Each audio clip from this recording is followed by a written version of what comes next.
नमस्कार साथियों, आप सभी का हमारे YouTube चैनल विद्यालय एजुकेशन में स्वागत है। साथियों, आज हम पढ़ेंगे भारतीय संविधान के मोस्ट इम्पोर्टेंट क्वेश्चन और ये जो क्लास होगी, ये क्लास आपके यूपीपीसीएस और आरओएआरओ का जो आपका यूपी का एग्जाम होने वाला है। और आप देखेंगे बीपीएससी का भी आपका नवंबर दिसंबर में एग्जाम होने वाला है और ये सारे एग्जाम आपके आगे कंटिन्यू होने वाले हैं। तो इन सभी के लिए आज की क्लास में हम लोग मोस्ट इम्पोर्टेंट पॉलिटी के क्वेश्चन करने वाले हैं और ये सीरियल वाइज क्लास हम करेंगे। मतलब ऐतिहासिक पृष्ठभूमि जैसे पॉलिटी में टॉपिक वाइज क्वेश्चंस हैं वो सारे हम लोग कंप्लीट करेंगे और इसमें हम लोग कम से कम 1500 प्रश्न करेंगे और ये सभी इनकी व्याख्या भी साथ साथ में करते जाएंगे। तो चलिए शुरू करते हैं आज की इस क्लास को। आज की ये क्लास आपके प्रीवियस ईयर क्वेश्चन पर आधारित है और ये पूरी क्लास आपको प्रीवियस ईयर क्वेश्चन के बेस पर और उनके जो व्याख्या है उनकी व्याख्या के आधार पर हम लोग करवाएंगे। चलिए शुरू करते हैं और आज का हमारा पहला टॉपिक होगा भारत का संवैधानिक विकास। इससे क्वेश्चन कितने बन सकते हैं ये देखते हैं। पहला क्वेश्चन है आज की क्लास का, किस अधिनियम के द्वारा अंग्रेजों ने अखिल भारतीय संघ प्रस्तावित किया था? इंडियन काउंसिल एक्ट अधिनियम 1892, भारत सरकार अधिनियम 1909, भारत सरकार अधिनियम 1919, भारत सरकार अधिनियम 1935। ये आपका हमारा पहला क्वेश्चन है आज की क्लास का। और अब देखेंगे कि किस अधिनियम के द्वारा अंग्रेजों ने अखिल भारतीय संघ प्रस्तावित किया था? भारत सरकार अधिनियम 1935 के द्वारा। ये क्वेश्चन कितनी बार पूछा गया मैं अभी आपको दिखाता हूँ। पहला ही क्वेश्चन है जिसमें यूपीपीसीएस प्री जीएस 2014 में पूछा गया, 2011, 2008, 11 और 12 में यूपीपीसीएस मेंस में पूछा गया था। फिर UPPCS mains GS paper second में 2013 में पूछा गया। आप देख सकते हैं कितनी बार ये क्वेश्चन पूछा गया है। तो ये सभी जो प्रीवियस ईयर क्वेश्चन है वही आपके लिए लेकर के आए हैं और उम्मीद है आपको यहाँ से बहुत बेनिफिट मिलेगा ये क्लास के बाद। अगर आप यूपीपीसीएस, आरओएआरओ और बीपीएससी की तैयारी कर रहे हैं तो आपके लिए ये क्लास बहुत महत्वपूर्ण होने वाली है। इसकी व्याख्या देख लीजिए। भारत सरकार अधिनियम 1935 में कुल 321 धाराएं हैं तथा 10 अनुसूचियां दी गई हैं। इस अधिनियम की मुख्य विशेषताएं हैं, केंद्र में द्वैध शासन की व्यवस्था की गई। इसी अधिनियम के माध्यम से एक अखिल भारतीय संघ की व्यवस्था की गई और जिसका निर्माण ब्रिटिश भारत के प्रांतों, चीफ कमिश्नर प्रांतों तथा देशी रियासतों से मिलकर बनना था, लेकिन लागू नहीं हो सकी क्योंकि देशी रियासतों का संघ में शामिल होना वैकल्पिक था, अनिवार्य नहीं। मतलब ये वैकल्पिक था, अनिवार्य बाध्यता नहीं थी। प्रांतों में द्वैध शासन को समाप्त करके प्रांतीय स्वायत्तता की व्यवस्था की गई जो 1937 में लागू हुआ और प्रांतीय विधानमंडलों का विस्तार किया गया। प्रांतों में 11 में से 6 विधानमंडलों में द्विसदनीय व्यवस्था भी की गई थी और केंद्रीय विधानमंडल के सदस्यों की जो संख्या है इसमें वृद्धि की गई। और इसमें बहुत सारे पॉइंट है, देखिएगा। प्रांतीय विधानमंडलों का विस्तार किया गया भारत सरकार अधिनियम 1935 के तहत और प्रांतों में 11 में से 6 विधानमंडलों में द्विसदनीय व्यवस्था की गई। केंद्रीय विधानमंडल के सदस्यों की संख्या में भी वृद्धि हो गई। प्रांतों में मताधिकार का विस्तार किया गया और सांप्रदायिक निर्वाचन को और बढ़ाकर इसे हरिजनों तक विस्तृत किया गया। वर्मा को भारत से अलग कर दिया गया और ये क्वेश्चन बहुत इंपॉर्टेंट है। यहाँ पे ये पॉइंट इंपॉर्टेंट हो जाता है, कई बार ये क्वेश्चन पूछा गया है कि वर्मा को भारत से किस शासन अधिनियम के तहत अलग किया गया था? तो 1935 का जो भारत शासन अधिनियम है इसी के तहत वर्मा को भारत से अलग कर दिया गया था। नेक्स्ट पॉइंट है इसमें, एक संघीय न्यायालय 1937 में एक रिजर्व बैंक ऑफ इंडिया की स्थापना होती है, आरबीआई की स्थापना होती है, याद रखेंगे। और शक्तियों का विभाजन, जो शक्तियां हैं, शक्तियों का विभाजन 3 सूचियों में किया गया था, संघ सूची, राज्य सूची और समवर्ती सूची। 3 सूचियों में इसी में शक्तियों का विभाजन किया गया और अवशिष्ट शक्तियां गवर्नर जनरल के पास थी। जितनी भी अवशिष्ट शक्तियां थी ये गवर्नर जनरल को दे दी गई थी। क्वेश्चन नंबर 2, पहला क्वेश्चन हम लोगों ने कंप्लीट कर लिया और ये सभी विस्तार से क्वेश्चन करवाए जाएंगे, आप देखेंगे। और जितने भी क्वेश्चन है ये यूपीपीसीएस, आरओएआरओ, मैं बता दूं आपको पहले ही, यूपीपीसीएस, आरओएआरओ और जितने भी स्टेट एग्जाम हैं, स्टेट्स एग्जाम के ये क्वेश्चन होंगे, याद रखेंगे। जितने भी स्टेट पीसीएस के एग्जाम हैं उन सभी के क्वेश्चन ये होने वाले हैं। निम्न में से किसने एक ने भारतीय संघवाद को सहकारी संघवाद कहा था? भारतीय संघवाद को सहकारी संघवाद किसके द्वारा कहा गया? तो याद रखिए यह कथन कहा था जी ऑस्टिन ने। जी ऑस्टिन के अनुसार भारतीय संघवाद को सहकारी संघवाद के नाम से जाना गया। सी ऑप्शन यहाँ पे राइट हो जाएगा, ऑप्शन नंबर सी। ऑस्टिन जो थे विशुद्ध विधि विधान के प्रवर्तक थे और ऑस्टिन का मत था कि राजनीतिक सत्ता कुलीन या संपत्तिमान व्यक्तियों के हाथों में पूर्णतः सुरक्षित रहती है। उनका विचार था कि संपत्ति के अभाव में बुद्धि या ज्ञान अकेले राजनीतिक क्षमता नहीं दे सकते, और जी ऑस्टिन ने ही भारतीय संघवाद को सहकारी संघवाद की संज्ञा दी थी। याद रखेंगे, सहकारी संघवाद की संज्ञा इन्हीं के द्वारा दी गई थी। अगला प्रश्न है क्वेश्चन नंबर 3। क्वेश्चन नंबर 3 ध्यान से देखिएगा। क्वेश्चन नंबर 3 है भारत सरकार अधिनियम 1919 आधारित था। जो भारत सरकार अधिनियम है ये किस पर आधारित था बताइएगा। भारत सरकार अधिनियम 1919 आधारित था, बताना है आप। इसका क्या होगा राइट आंसर, तो याद रखेंगे इसका राइट आंसर हो जाएगा आपका मॉन्टेग्यू चेम्सफोर्ड सुधार। भारत सरकार अधिनियम 1919 मॉन्टेग्यू चेम्सफोर्ड सुधार पर आधारित था, बी ऑप्शन करेक्ट हो जाएगा। और मॉन्टेग्यू कौन थे, तो मॉन्टेग्यू थे इंग्लैंड में भारत के वित्त सचिव थे, भारत के सचिव थे इंग्लैंड में मॉन्टेग्यू। और चेम्सफोर्ड कौन थे, भारत के वायसराय थे। तो याद रखेंगे यहाँ पे लिखा हुआ मॉन्टेग्यू भारत सचिव थे और जबकि चेम्सफोर्ड भारत के वायसराय थे। और भारत सरकार अधिनियम 1919 को मॉन्टेग्यू चेम्सफोर्ड सुधार के नाम से जाना जाता है। क्वेश्चन नंबर 20 का राइट हो जाएगा। क्वेश्चन नंबर 4, 4 नंबर प्रश्न है संविधान सभा का प्रथम सत्र कब हुआ था। जो संविधान सभा है इसके प्रथम सत्र की बात करेंगे तो यह 9 दिसंबर 1946 को होता है। और इसकी अध्यक्षता किसके द्वारा की गई थी, यह इसके अध्यक्षता डॉक्टर सच्चिदानंद सिन्हा के द्वारा की गई थी। और ये अस्थायी अध्यक्ष चुने गए थे। संविधान सभा के पहले अस्थायी अध्यक्ष के रूप में डॉक्टर सच्चिदानंद सिन्हा को चुना गया था। अगला प्रश्न है क्वेश्चन नंबर 5। क्वेश्चन नंबर 5 है गवर्नर जनरल का पद पहली बार किस अधिनियम के अंतर्गत बनाया गया। गवर्नर जनरल का पद पहली बार किस अधिनियम के अंतर्गत बनाया गया था। याद रखेंगे 1773 का जो रेगुलेटिंग एक्ट था, रेगुलेटिंग एक्ट, इसके तहत जो है 1773 में ही बंगाल के जो बंगाल का जो गवर्नर जनरल था, मतलब बंगाल का जो जनरल था, एक तरह से आप याद रखेंगे बंगाल का जो गवर्नर जनरल था उसको बनाया गया था। याद रखेंगे ये ऑप्शन करेक्ट हो जाएगा यहाँ पे 1773 का रेगुलेटिंग एक्ट। ठीक है, यहाँ पे देख सकते हैं 1773 के रेगुलेटिंग एक्ट के तहत बंगाल के गवर्नर को, जो बंगाल का गवर्नर था उसको गवर्नर जनरल बनाया गया।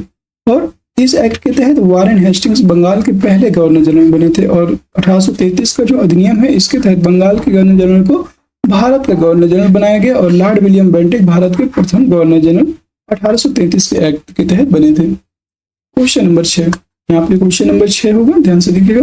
किस अधिनियम के द्वारा कलकत्ता में सुप्रीम कोर्ट की स्थापना किस अधिनियम के द्वारा की गई थी। तो याद रखेंगे 1773 का रेगुलेटिंग एक्ट, ये ऑप्शन करेक्ट हो जाएगा 1773 का रेगुलेटिंग एक्ट। और इसके तहत जो है बंगाल में 1774 में एक सुप्रीम कोर्ट की स्थापना होती है। और मैं इसके बारे में बता देता हूँ, सुप्रीम कोर्ट के पहले मुख्य न्यायाधीश की बात करेंगे। सुप्रीम कोर्ट के मुख्य न्यायाधीश पहले कौन बने थे, इसमें मुख्य न्यायाधीश बनाया गया था सर एलिजा इम्पे इसके मुख्य न्यायाधीश थे। और 3 अन्य न्यायाधीश थे। याद रखेंगे एलिजा इम्पे को मुख्य न्यायाधीश बनाया गया और 3 अन्य न्यायाधीश भी इसमें शामिल थे। अगला प्रश्न है क्वेश्चन नंबर 7, मार्ले मिंटो सुधार 1909 का प्रमुख प्रावधान कौन सा नहीं है। मार्ले मिंटो सुधार 1909 का प्रमुख प्रावधान कौन सा नहीं है।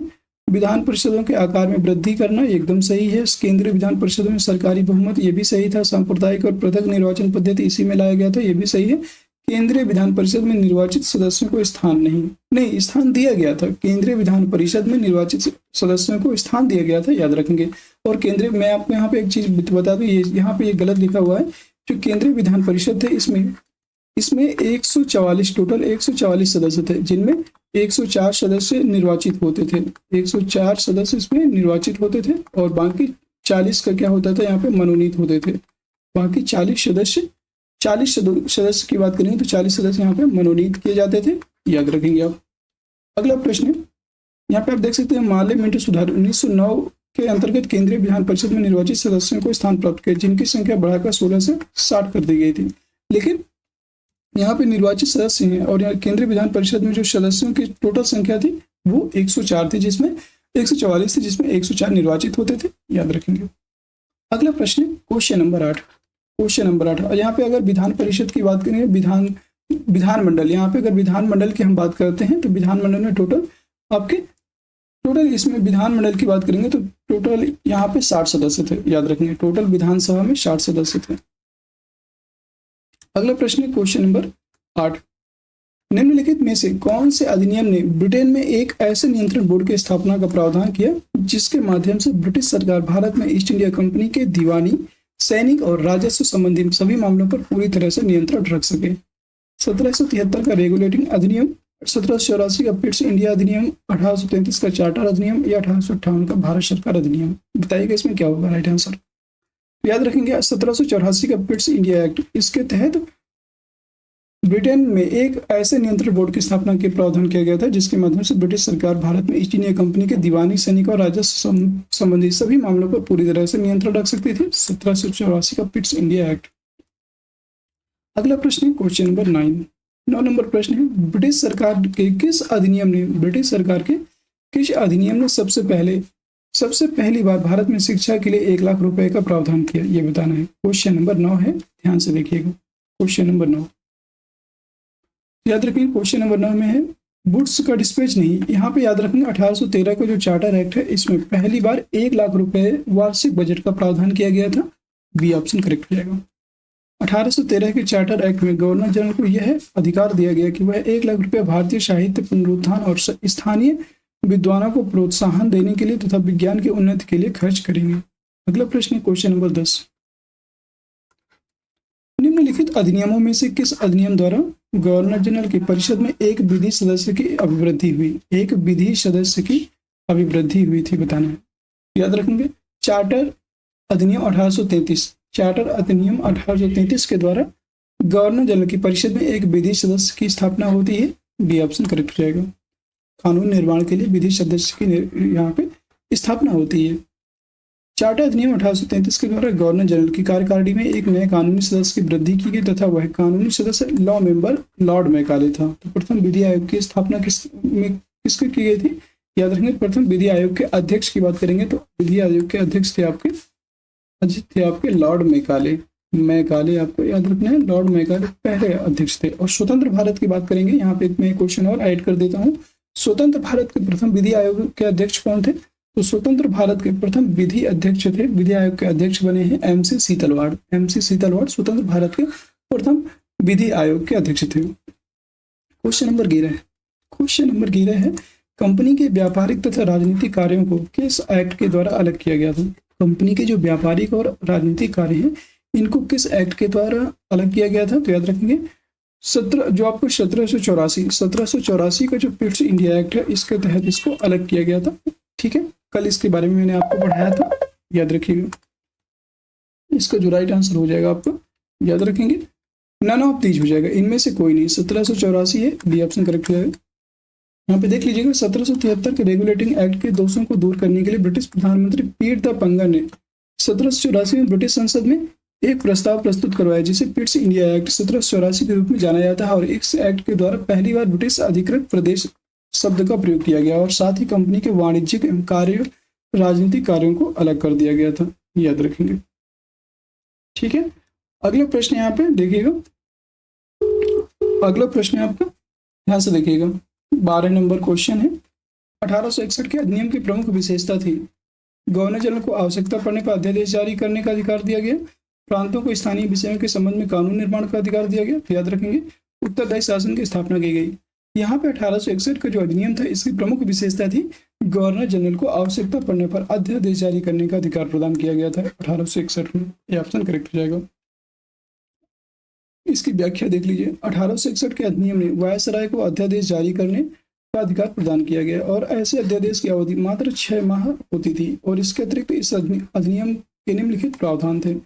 इसके द्वारा कानून बनाने की प्रक्रिया में भारतीय प्रतिनिधियों को शामिल करने की शुरुआत हुई और 1862 में लॉर्ड कैनिंग ने 3 भारतीय बनारस के राजा, पटियाला के महाराजा और सर दिनकर राव को विधान परिषद में मनोनीत किया गया और इस अधिनियम के मद्रास और बम्बई प्रेसिडेंसियों को विधायी शक्तियां पुनः देकर विकेंद्रीकरण की प्रक्रिया की शुरुआत की, किंतु सभी प्रांतों को यह अधिकार नहीं दिया गया था।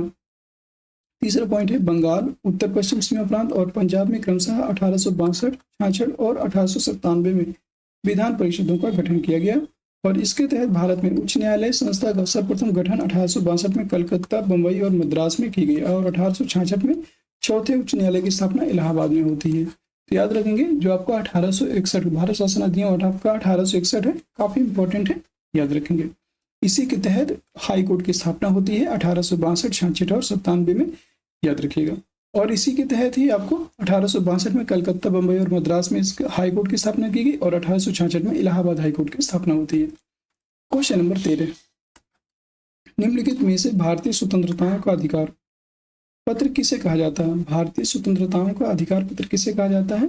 महारानी की घोषणा 1858। महारानी की घोषणा 1858 इसका राइट आंसर हो जाएगा। ठीक है, इसकी व्याख्या देख लीजिएगा एक बार। 1858 के भारत शासन अधिनियम को भारतीय स्वतंत्रताओं का अधिकार पत्र कहा जाता है और इसके तहत भारत का शासन सीधे महारानी विक्टोरिया के अधीन चला गया और इस अधिनियम के निम्नलिखित प्रावधान भी थे। गवर्नर जनरल का पद नाम बदल करके भारत का वायसराय कर दिया गया और लॉर्ड कैनिंग भारत के प्रथम वायसराय बनाए गए थे। एक नए पद भारत के राज्य सचिव का सृजन किया गया और इसमें भारतीय प्रशासन पर संपूर्ण नियंत्रण की शक्ति निहित थी। फिर आपको भारत सचिव की सहायता के लिए 15 सदस्यीय परिषद का गठन किया गया और यह एक सलाहकार समिति थी जिसका इस परिषद का अध्यक्ष भारत सचिव को बनाया गया था। क्वेश्चन नंबर 14, 14 नंबर प्रश्न है, निम्नलिखित में से किस अधिनियम द्वारा भारत में प्रतिनिधि संस्थाएं प्रथम बार प्रारंभ हुई थी? निम्नलिखित में से किस अधिनियम के द्वारा भारत में प्रतिनिधि संस्थाएं प्रथम बार प्रारंभ हुई? याद रखिए 1861 भारत परिषद अधिनियम 1861 सी ऑप्शन करेक्ट रहेगा। अगला प्रश्न है क्वेश्चन नंबर 15। क्वेश्चन नंबर 15 ध्यान से देखिएगा, निम्नलिखित में से किस एक अधिनियम के अंतर्गत अंग्रेजों ने भारत में पहली बार सांप्रदायिक निर्वाचन मंडल प्रणाली का आरंभ किया था? यह आपका सांप्रदायिक निर्वाचन मंडल जो प्रणाली है इसका आरंभ किया गया था 1909 में। यह ऑप्शन करेक्ट हो जाएगा, भारत सरकार अधिनियम 1909। अगला प्रश्न है क्वेश्चन नंबर 16, इसके बारे में आपको बता चुके हैं। अगला प्रश्न क्वेश्चन नंबर 16 है, भारत के लिए उच्चायुक्त के पद का सृजन किया गया।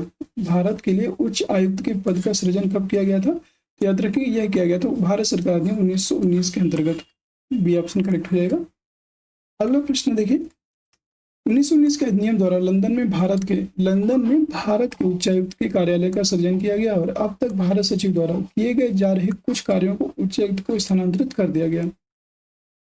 इस अधिनियम के निम्नलिखित प्रावधान भी थे। इसमें प्रांतों में द्वैध शासन की व्यवस्था की गई थी 1919 के अधिनियम के तहत और इस अधिनियम द्वारा भारतीय विधान परिषद के स्थान पर द्विसदनीय व्यवस्था राज्य परिषद और विधानसभा का गठन किया गया और वायसराय की कार्यकारी परिषद के 6 सदस्यों में से कमांडर इन चीफ को छोड़कर 3 सदस्यों का भारतीय होना आवश्यक था।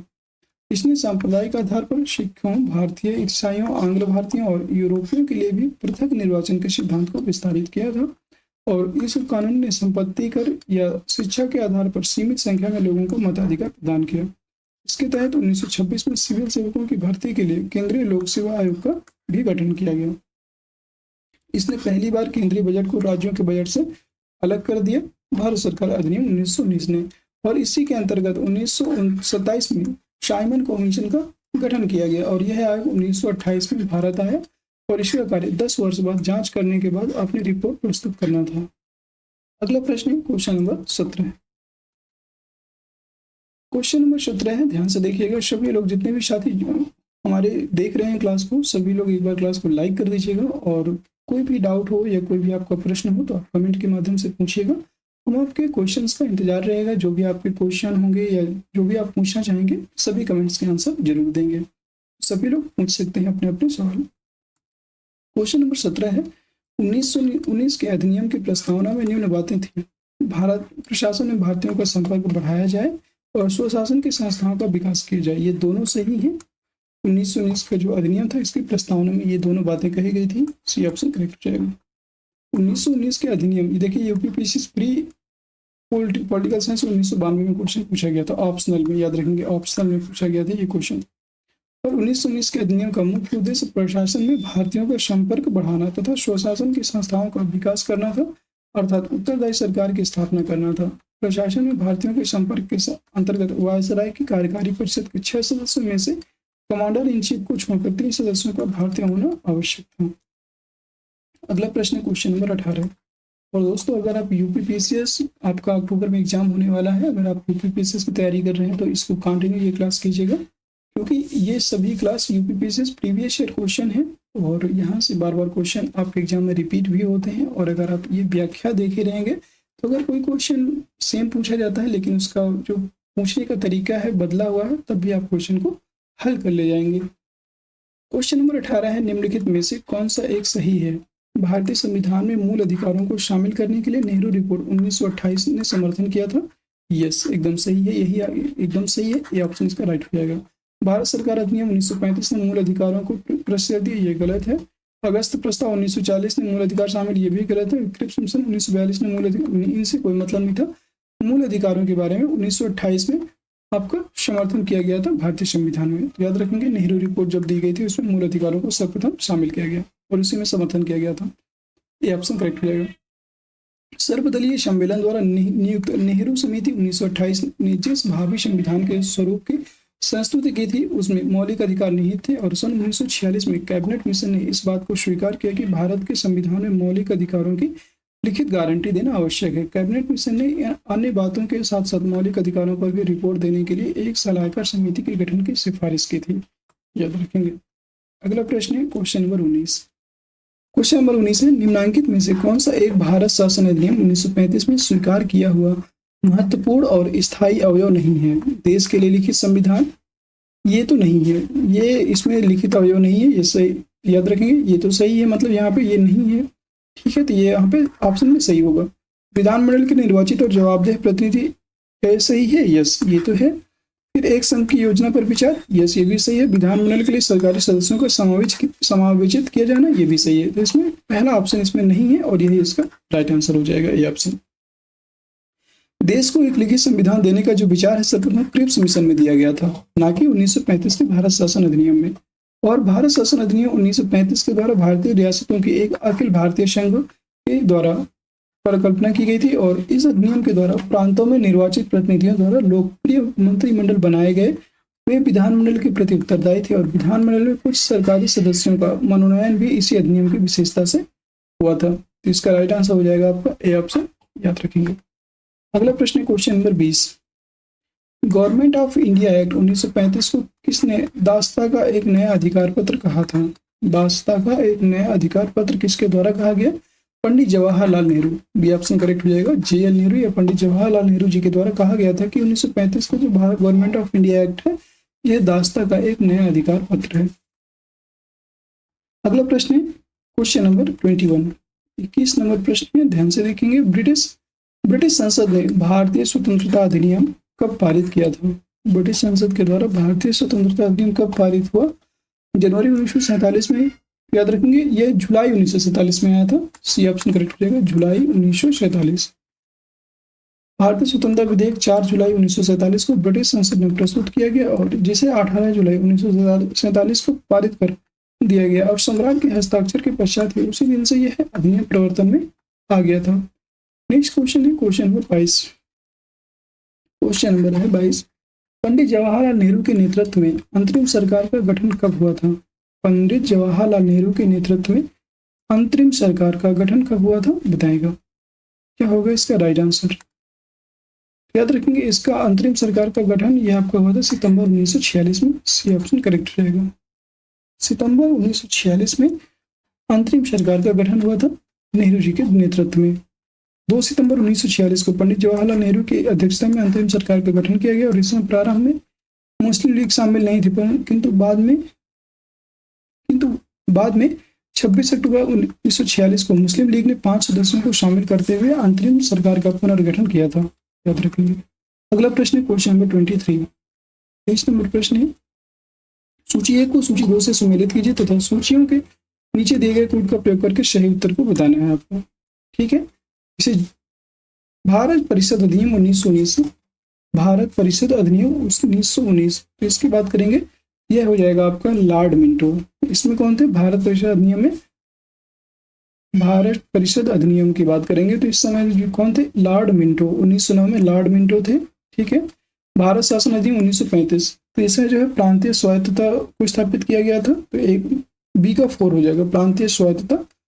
भारत शासन अधिनियम 1935 के द्वारा लखनऊ समझौता 1916 में होता है और इसके अध्यक्ष होते हैं, कांग्रेस का जो लखनऊ समझौता है 1916 में होता है, इसके अध्यक्ष होते हैं आपके अंबिका चरण मजमूदार। और भारत शासन अधिनियम 1919 की बात करेंगे तो इसमें द्विशासन पद्धति को शुरू किया गया। द्विशासन पद्धति से तात्पर्य है विधानमंडल, राज्य विधानमंडल और केंद्रीय विधान परिषद, इन दोनों को इसमें शुरू किया गया था। राज्य विधानमंडल में 60 सदस्य थे, जिसमें से आपके 36 सदस्यों को चुनाव होता था निर्वाचन पद्धति के आधार पर और 24 सदस्य इसमें मनोनीत किए जाते थे। और केंद्रीय विधान परिषद की बात करेंगे, यहाँ पे जो केंद्रीय विधान परिषद है इसमें 144 सदस्य थे, जिसमें 104 सदस्यों का निर्वाचन होता था और बाकी के 40 सदस्य यहाँ पे मनोनीत होते थे, याद रखेंगे। इसका राइट आंसर हो जाएगा A3B4, इसमें डी ऑप्शन करेक्ट हो जाएगा। भारत परिषद अधिनियम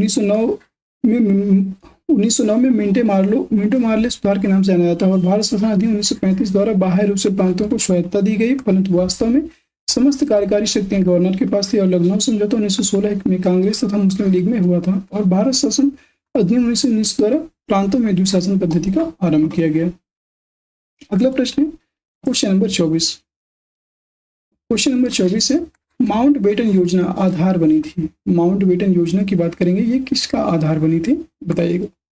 माउंटबेटन योजना ब्रिटिश शासन की निरंतरता का, सत्ता के हस्तांतरण का, देश के विभाजन का, सांप्रदायिक समस्या के निदान को। याद रखिए देश का विभाजन, माउंटबेटन योजना देश के विभाजन का आधार बनी, सी ऑप्शन करेक्ट हो जाएगा। 3 जून 1947 को लॉर्ड माउंटबेटन ने अपनी योजना प्रस्तुत की, जिसमें दोनों डोमिनियनों भारत और पाकिस्तान की राजनीतिक समस्या के समाधान के लिए देश के विभाजन को आवश्यक माना। याद रखिएगा इसका राइट आंसर हो जाएगा आपका सी ऑप्शन, देश के विभाजन। अगला प्रश्न क्वेश्चन नंबर 25 नंबर प्रश्न है सूची 1 तथा सूची 2 को सुमेलित कीजिए तथा नीचे दिए गए कोड से सही उत्तर का चयन कीजिए। सूची 1 अधिनियम और सूची 2 में है प्रमुख प्रावधान। भारत परिषद अधिनियम 1892, भारत परिषद अधिनियम 1892 का संबंध किससे है बताइएगा सभी लोग। तो यहाँ पे याद रखेंगे भारत परिषद अधिनियम 1892 की बात करते हैं, तो यहाँ पे इसका राइट आंसर यहाँ पे हो जाएगा। देखिएगा भारत परिषद अधिनियम 1892, भारत परिषद अधिनियम 1909, भारत सरकार अधिनियम 1919 और भारत सरकार अधिनियम 1935। जो हमने अभी पढ़े हैं उनके बारे में सरलता से इसे करने की कोशिश करते हैं। तो याद रखेंगे ये हो जाएगा आपका भारत परिषद अधिनियम, तो ये हो जाएगा आपका व्यवस्थापिका के सदस्यों को प्रश्न पूछने का अधिकार 1892 में दिया गया था, तो ए का 3 हो जाएगा। व्यवस्थापिका के सदस्यों को प्रश्न पूछने का अधिकार दिया गया, ठीक है। भारत परिषद अधिनियम 1909 में 1909 की बात करेंगे तो ये आया था, इसमें प्रांतीय जो व्यवस्थाएं हैं, प्रांतीय व्यवस्थापिकाओं में गैर सरकारी बहुमत, इसका राइट आंसर हो जाएगा बी का 4 हो जाएगा, बी का 4, ठीक है। भारत सरकार अधिनियम 1919 की बात करेंगे तो इसमें द्विसदनात्मक केंद्रीय व्यवस्थापिका स्थापित हुई थी, अभी बताया था आपको जस्ट। और भारत सरकार अधिनियम 1935 के तहत केंद्र में द्वैत शासन लागू हुआ था, तो डी का 2 हो जाएगा, डी का 2 यहाँ पे इसमें है और ए बी और डी में डी का 2 है, देख लीजिए यहाँ पे। लेकिन इसका राइट आंसर हो जाएगा आपका बी ऑप्शन, ए का 3, बी का 4, सी 1, डी 4, ठीक है, डी 2। तो इसका राइट आंसर हो जाएगा बी ऑप्शन। चलिए नेक्स्ट क्वेश्चन की तरफ चलते हैं। अगला प्रश्न क्वेश्चन नंबर 26। नीचे 2 वक्तव्य दिए हुए हैं। भारत का संविधान देश की आवश्यकता की पूर्ति करता है, क्या यह सही है बताइएगा, क्या ये सही है? यस, ये कथन सही है। इसको एक गृहीत संविधान कहा जाता है, मतलब गृहीत मतलब ग्रहण किया हुआ संविधान कहा जाता है, ये भी सही है। लेकिन ये क्या ये एक दूसरे की व्याख्या करते हैं? ये गलत हो जाएगा, एक दूसरे की कोई व्याख्या नहीं कर रहा है, इसलिए ए और आर दोनों सत्य हैं, परंतु आर ए की सही व्याख्या नहीं करता है, बी ऑप्शन राइट हो जाएगा। भारतीय संविधान विश्व का सबसे बड़ा लिखित संविधान है और भारतीय संविधान के मूल स्रोत विदेशों के संविधान से ग्रहण किए गए हैं, जिसमें Britain, America, Japan, Germany, Canada एवं सोवियत रूस के संविधान प्रमुख हैं और इसके कारण इसको गृहीत संविधान कहा जाता है, याद रखिएगा। Question number 27। भारत सरकार अधिनियम 1935 का संघीय भाग लागू। भारत सरकार अधिनियम 1935 का संघीय भाग लागू नहीं हुआ, क्योंकि इसलिए लागू नहीं हुआ था क्योंकि निर्धारित संख्या में देशी राज्य संघ में शामिल नहीं हुए थे। निर्धारित संख्या में जो देशी राज्य थे वो संघ में शामिल नहीं हुए थे, ये ऑप्शन करेक्ट हो जाएगा, यहाँ पे ये ऑप्शन राइट हो जाएगा। भारत सरकार अधिनियम 1935 में यह अधिकथित शामिल था कि आधे राज्य संघ में शामिल होने के लिए सहमत होते तो भारत को एक संघ बनाया जा सकता था। भारत सरकार अधिनियम 1935 का संघीय भाग लागू नहीं हुआ क्योंकि निर्धारित संख्या में देशी रियासतों ने संघ में शामिल होने से इनकार कर दिया था। क्वेश्चन नंबर 18 है भारत को एक संविधान देने का प्रस्ताव संविधान सभा द्वारा पारित किया गया था। भारत को एक संविधान सभा देने का जो प्रस्ताव है यह किस संविधान सभा के द्वारा कब पारित किया गया? 22 जनवरी 1947 को, बी ऑप्शन करेक्ट हो जाएगा। 13 दिसंबर 1946 को पंडित जवाहरलाल नेहरू ने संविधान का उपदेश प्रस्ताव में प्रस्तुत किया और 22 जनवरी 1947 को संविधान सभा द्वारा भारत को एक संविधान देने का उद्देश्य प्रस्ताव पारित होता है। क्वेश्चन नंबर 29, भारत एक लोकतांत्रिक गणतंत्र है, एक प्रतिनिधि लोकतंत्र है, एक लोकतांत्रिक समाज है या समाजवाद से बंधा हुआ है? तो याद रखेंगे इसका राइट आंसर हो जाएगा सभी। लोकतांत्रिक गणतंत्र भी है, प्रातिनिधिक लोकतंत्र है, लोकतांत्रिक समाज है और समाज से बंधा हुआ है। सभी कथन सही है, सभी चारों इसका राइट आंसर हो जाएगा, यही सही हो जाएगा। आपको यूपीपीएससी जीआईसी 2008 में पूछा गया था। अगला प्रश्न है क्वेश्चन नंबर 30, भारत की संविधान सभा का परामर्शदाता कौन था? भारत की जो संविधान सभा थी इसके परामर्शदाता के रूप में किसको जाना जाता है, बताइएगा। भारत की परामर्शदाता मतलब सलाहकारी समिति के कौन थे सदस्य? तो ये थे आपके doctor BN Rau, sir Benegal Rau इनका नाम था। भारत की संविधान सभा का परामर्शदाता श्री BN राव थे और सभा के वरिष्ठतम सदस्य डॉक्टर सच्चिदानंद सिन्हा को सभा का अस्थायी सदस्य चुना गया और 11 दिसंबर 1946 को डॉक्टर राजेंद्र प्रसाद को स्थायी अध्यक्ष तथा BN राव को संवैधानिक परामर्शदाता नियुक्त किया गया। कॉन्स्टिट्यूएंट असेंबली के अध्यक्ष कौन थे? इस क्वेश्चन का आंसर हमने आपसे पूछा था और बहुत लोगों ने सही आंसर किया है। कॉन्स्टिट्यूएंट असेंबली के अध्यक्ष थे डॉक्टर राजेंद्र प्रसाद थे, सी ऑप्शन करेक्ट हो जाएगा। राजेंद्र प्रसाद कॉन्स्टिट्यूएंट असेंबली के अध्यक्ष थे, ठीक है। डॉक्टर BR अम्बेडकर की बात करेंगे तो ड्राफ्टिंग कमेटी के अध्यक्ष कौन थे? डॉक्टर BR अम्बेडकर थे, ये भी आप याद रखेंगे। अगला प्रश्न 32 नंबर प्रश्न है, निम्नलिखित घटनाओं पर विचार कीजिए तथा इन्हें सही कालक्रमानुसार व्यवस्थित कीजिए। जो घटनाएं हैं इनको टाइम पीरियड के अकॉर्डिंग व्यवस्थित करना है। प्रारूप समिति की नियुक्ति, भारतीय संविधान पारित हुआ, भारतीय संविधान के लागू होने की तारीख और संविधान सभा की पहली बैठक। संविधान सभा की पहली बैठक आप सभी जानते हैं 9 दिसंबर 1946 को होती है, ठीक है। भारतीय संविधान के लागू होने की तारीख कब लागू हुआ? भारत का संविधान कब लागू हुआ? 26 जनवरी 1950 को, 26 जनवरी 1950 को याद रखेंगे। तो 26 जनवरी 1950 को लागू हुआ, ये 1950 में सबसे बाद में हुआ। भारतीय संविधान पारित कब हुआ? 26 नवंबर 1949 को, 26 नवंबर 1949 को यह पारित होता है और प्रारूप समिति की जो नियुक्ति है ये होती है 29 अगस्त 1947, 29 अगस्त 1947 को। तो आप यहाँ से देख सकते हैं सबसे पहले आएगा संविधान की पहली बैठक होती है, ठीक है। फिर आपका इसके बाद होता है प्रारूप समिति की नियुक्ति, फिर होता है आपका भारतीय संविधान पारित होता है और इसके बाद लागू होता है। तो डी ऑप्शन करेक्ट हो जाएगा। यूपीपीएससी स्टाफ नर्स क्वेश्चन 2021 में पूछा गया था ये प्रश्न, इंपॉर्टेंट प्रश्न, जिससे आपको सारी डेट्स याद हो जाएंगी। संविधान सभा की पहली बैठक 9 दिसंबर 1946 को हुई। प्रारूप समिति की नियुक्ति होती है 29 अगस्त 1947 को।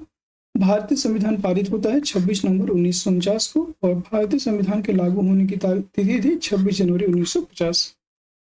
अगला प्रश्न है क्वेश्चन नंबर 33 नंबर प्रश्न है 1946 के गठित संविधान सभा के बारे में निम्नलिखित में से कौन सा कथन सही है?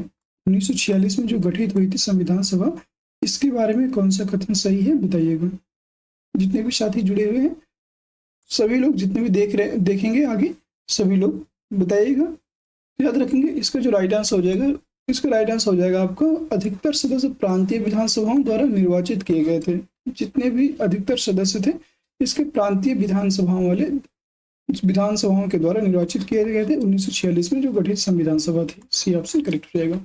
ये आपका यूपीपीएससी एपीएस जो आपका अभी एग्जाम हुआ था 2013 में तब पूछा गया था और यूपीपीएससी 1993 में जीएस के क्वेश्चन में पूछा गया था ये क्वेश्चन। भारत के संविधान के निर्माण के लिए गठित संविधान सभा के अधिकतर सदस्य प्रांतीय विधानसभाओं के प्रतिनिधियों के द्वारा निर्वाचित किए गए थे। 34 नंबर प्रश्न है भारत की संविधान सभा की अंतिम बैठक की सही तिथि बताइए। भारत के संविधान की अंतिम बैठक कब होती है?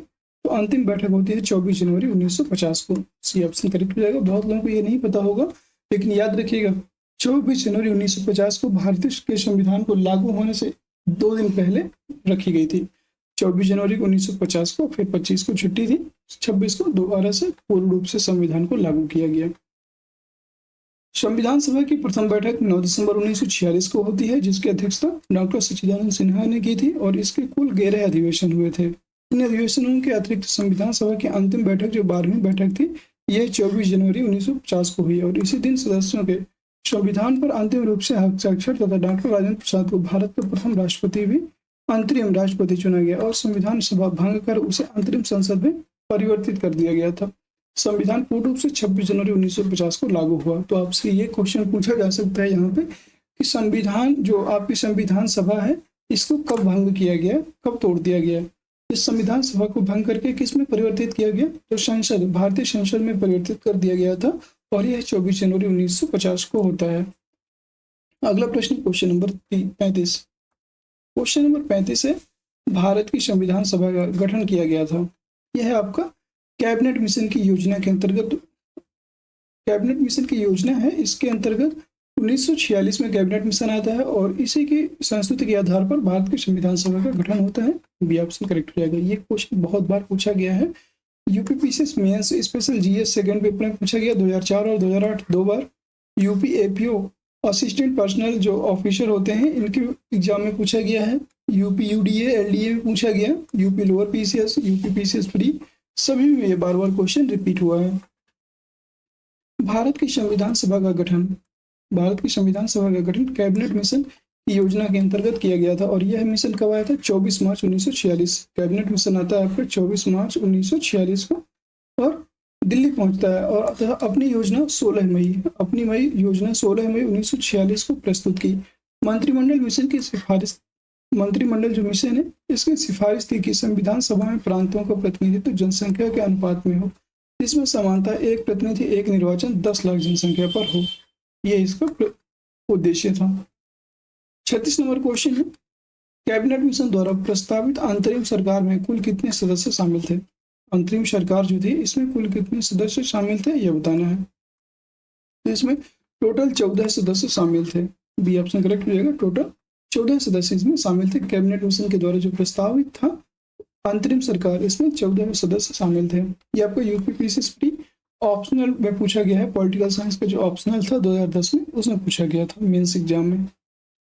कैबिनेट मिशन द्वारा प्रस्तावित अंतरिम सरकार में लॉर्ड माउंटबेटन अध्यक्ष थे और जिसमें जवाहरलाल नेहरू उपाध्यक्ष थे। इसके अलावा 13 अन्य सदस्य लोग, जिसमें वल्लभ भाई पटेल, बलदेव सिंह, जॉन मथाई, सी राजगोपालाचारी, CH भाभा, डॉक्टर राजेंद्र प्रसाद, आशफ अली, जगजीवन राम, लियाकत अली खां और आई चुंद्रीगर,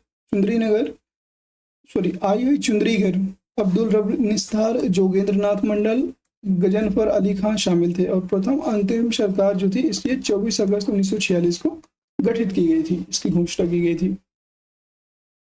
37 नंबर प्रश्न है, कैबिनेट मिशन योजना 1946 ये मार्च में आता है और ये अपनी रिपोर्ट कब देता है, 16 मई को। याद रखिएगा, 24 मार्च को आता है, 16 मई को अपनी रिपोर्ट प्रस्तुत करता है। ये दो डेट आप जरूर याद रखिएगा। कैबिनेट मिशन योजना 1946 में भारत के लिए प्रस्तावित किया गया एकात्मक सरकार, शक्तिशाली केंद्र सहित संघात्मक सरकार। याद रखिए, कमजोर केंद्र सहित संघात्मक सरकार। यहाँ पे संघात्मक सरकार को प्रस्तावित किया गया था, कमजोर केंद्र सहित। सी ऑप्शन करेक्ट हो जाएगा। ठीक है, यही इसका मेन उद्देश्य था। पहले ये आपको यूपीपीसीएस प्री ऑप्शनल में पूछा गया था 2010 में। कैबिनेट मिशन योजना 1946 में भारत के लिए कमजोर केंद्र सहित संघात्मक सरकार के गठन का प्रस्ताव था, लेकिन इसमें ब्रिटिश भारत और प्रांतों को मिलाकर संघ की स्थापना का प्रस्ताव था, जिसमें भारतीय रियासतों को सम्मिलित न होने की छूट थी। कुछ राष्ट्रीय हितों के विषयों को छोड़कर अन्य सभी विषयों को प्रांतों के अधिकार क्षेत्र में रहने का या रखने का प्रस्ताव था। क्वेश्चन नंबर 38 है। देखिए, सारे क्वेश्चन इंपॉर्टेंट है। जितने भी साथी मेरे बीपीएससी और यूपीपीसीएस आरओआरओ की तैयारी कर रहे हैं और वो पॉलिटिकल साइंस के लिए तैयारी कर रहे हैं, पॉलिटी की क्लास चाहते हैं बेहतर तरीके से, तो इस यूथ कंपटीशन की इस बुक से अच्छी कोई बुक नहीं। अगर आप बुक परचेज कर सकते हैं तो कर लीजिएगा। ये बुक काफ़ी थोड़ा सा महंगी है, लेकिन अगर आप नहीं परचेज कर सकते हैं तो इसका PDF तो मैं आपको टेलीग्राम चैनल पे दे दूंगा। टेलीग्राम चैनल अगर आप चलाते हैं तो टेलीग्राम चैनल को जरूर ज्वाइन कर लीजिएगा। टेलीग्राम चैनल को ज्वाइन कर लीजिएगा, इसकी PDF आपको वहाँ पे मिल जाएगी। टेलीग्राम चैनल का लिंक इसी वीडियो के डिस्क्रिप्शन में दिया हुआ है, वहाँ से ज्वाइन करेंगे तो इस वीडियो को इसी PDF को हम लोग वैसे ही आपको वहाँ पे प्रोवाइड कर देंगे। लेकिन अगर आप अच्छे से तैयारी करना चाहते हैं और पॉलिटी के देखिए सिर्फ 1500 क्वेश्चन मेरे साथ कर लीजिए, यकीन मानिए आपको कहीं से भी अदर पढ़ने की जरूरत नहीं पड़ेगी। 1500 क्वेश्चन ज़्यादा टाइम नहीं लगेगा, कम से कम हम लोग 15 से 20 दिन या 30 दिन में हम लोग कंप्लीट कर लेंगे। मान लीजिए 30 दिन में हम लोग कंप्लीट कर लेंगे, कोशिश करेंगे 30 या 35 दिन में कंप्लीट कर लेंगे। और अभी आपका एग्जाम है नहीं, अभी उसमें टाइम है, तो 30 दिन में आप कंप्लीट कर लेंगे 1500 क्वेश्चन। और ये ऐसे क्वेश्चन है कि इसके बाहर कोई भी क्वेश्चन नहीं जाएगा। मैं अभी आपको सारे क्वेश्चन रटवा दूंगा एक तरफ से। ये पूरे 30 साल के क्वेश्चन है, याद रखिएगा, ये पूरे 30 साल के क्वेश्चन हैं जितने अभी तक पूछे गए हैं आयोग के द्वारा। निम्नलिखित में से कौन संविधान सभा का एक गैर कांग्रेसी सदस्य था? एक गैर कांग्रेसी सदस्य कौन सा था? वो थे आपके B.R. अम्बेडकर। B.R. अम्बेडकर गैर कांग्रेसी सदस्य थे, याद रखेंगे, बी ऑप्शन करेक्ट हो जाएगा। Doctor B.R. अम्बेडकर संविधान सभा में एक गैर कांग्रेसी सदस्य थे। Doctor B.R. अम्बेडकर संविधान सभा के सदस्य के रूप में बंबई से निर्वाचित हुए थे।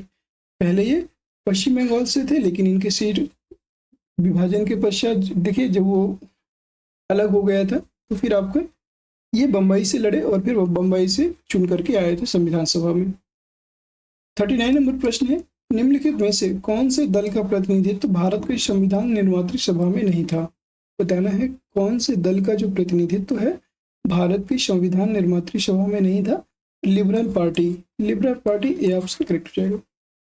ये आपको UP quiz pre political science 1998 में पूछा गया प्रश्न है। भारत की संविधान निर्मात्री सभा में लिबरल पार्टी का प्रतिनिधित्व नहीं था और हिंदू महासभा के श्यामा प्रसाद मुखर्जी बंगाल से, शेड्यूल कास्ट फेडरेशन के B.R. अम्बेडकर बंबई से तथा कम्युनिस्ट पार्टी के जो सोमनाथ लाहिड़ी थे ये बंगाल से संविधान सभा के सदस्य रहे।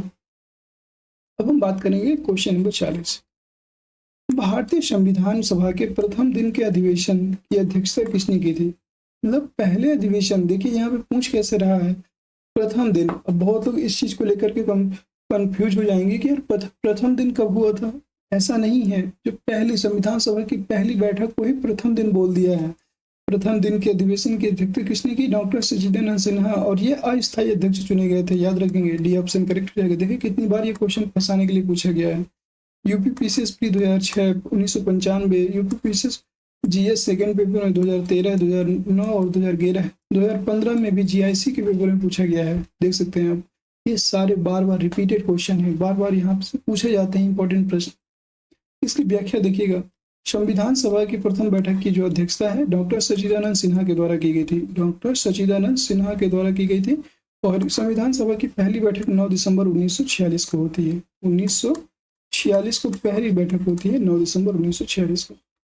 अगला क्वेश्चन है क्वेश्चन नंबर 41, 41 नंबर क्वेश्चन है, संविधान सभा की प्रांतीय संविधान समिति का अध्यक्ष कौन था? प्रांतीय संविधान समिति, यहाँ पे याद रखेंगे, प्रांतीय संविधान समिति की जब भी बात आएगी हम बात करेंगे और याद करेंगे सरदार पटेल जी को, सरदार वल्लभ भाई पटेल। अगर यहीं पे संविधान सभा की संघीय की बात करेंगे, संविधान सभा की केंद्रीय संविधान समिति की बात करेंगे तो जवाहरलाल नेहरू हो जाएंगे, लेकिन प्रांत की बात करेंगे, प्रांतीय संविधान समिति की बात करेंगे तो ये हो जाएंगे सरदार पटेल जी।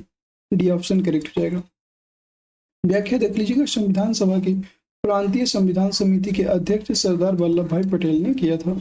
और देखिए हम लोग यहाँ पे क्वेश्चंस भी कर रहे हैं, उनकी व्याख्या भी कर रहे हैं, जिससे आपको पूर्ण रूप से रिवीजन होगा। अगर उसी क्वेश्चन से रिलेटेड कोई दूसरा क्वेश्चन बनता है, तीसरा क्वेश्चन बनता है, चौथा क्वेश्चन बनता है, तब भी आप कर ले जाएंगे। देखिएगा इस क्वेश्चन से आपके 8 से 10 क्वेश्चन हल हो जाएंगे सिर्फ एक क्वेश्चन से। संविधान सभा की मुख्य समितियां और उनके अध्यक्ष, यहाँ से पक्का 1 से 2 क्वेश्चन पूछे जाते हैं। देखिएगा नियम समिति, जो रूल कमेटी है, नियम समिति, इसके अध्यक्ष थे डॉक्टर राजेंद्र प्रसाद। संचालन समिति डॉक्टर राजेंद्र प्रसाद। राज्यों के लिए समझौता समिति जवाहरलाल नेहरू। राज्यों के लिए समझौता समिति, यहाँ पे राज्यों के लिए है लेकिन समझौता समिति की बात की गई है और यह पंडित जवाहरलाल नेहरू इसके अध्यक्ष थे। प्रारूप समिति के अध्यक्ष थे डॉक्टर B.R. अम्बेडकर। सलाहकार समिति के अध्यक्ष थे सरदार वल्लभ भाई पटेल। सलाहकार समिति के अध्यक्ष कौन थे? सरदार वल्लभ भाई पटेल। और इस समिति की 2 उप समितियां थी, सलाहकार समिति की 2 उप समितियां भी थी। जैसे पहली थी मूल अधिकार उप समिति। मूल अधिकार उप समिति, इसके अध्यक्ष थे आपके JB कृपलानी। और अल्पसंख्यक उप समिति थी आपके, इसके अध्यक्ष थे H.C. मुखर्जी।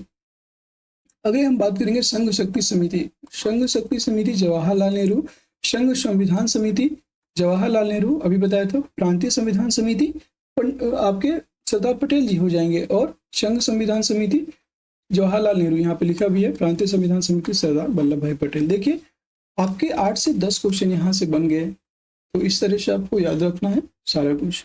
यहाँ से बार बार क्वेश्चन बनेंगे आपसे। क्वेश्चन नंबर 42, देखिए ये एग्जाम को ध्यान में रख करके एग्जाम के लिए हम पढ़ रहे हैं, ना कि अपने नॉलेज के लिए पढ़ रहे हैं।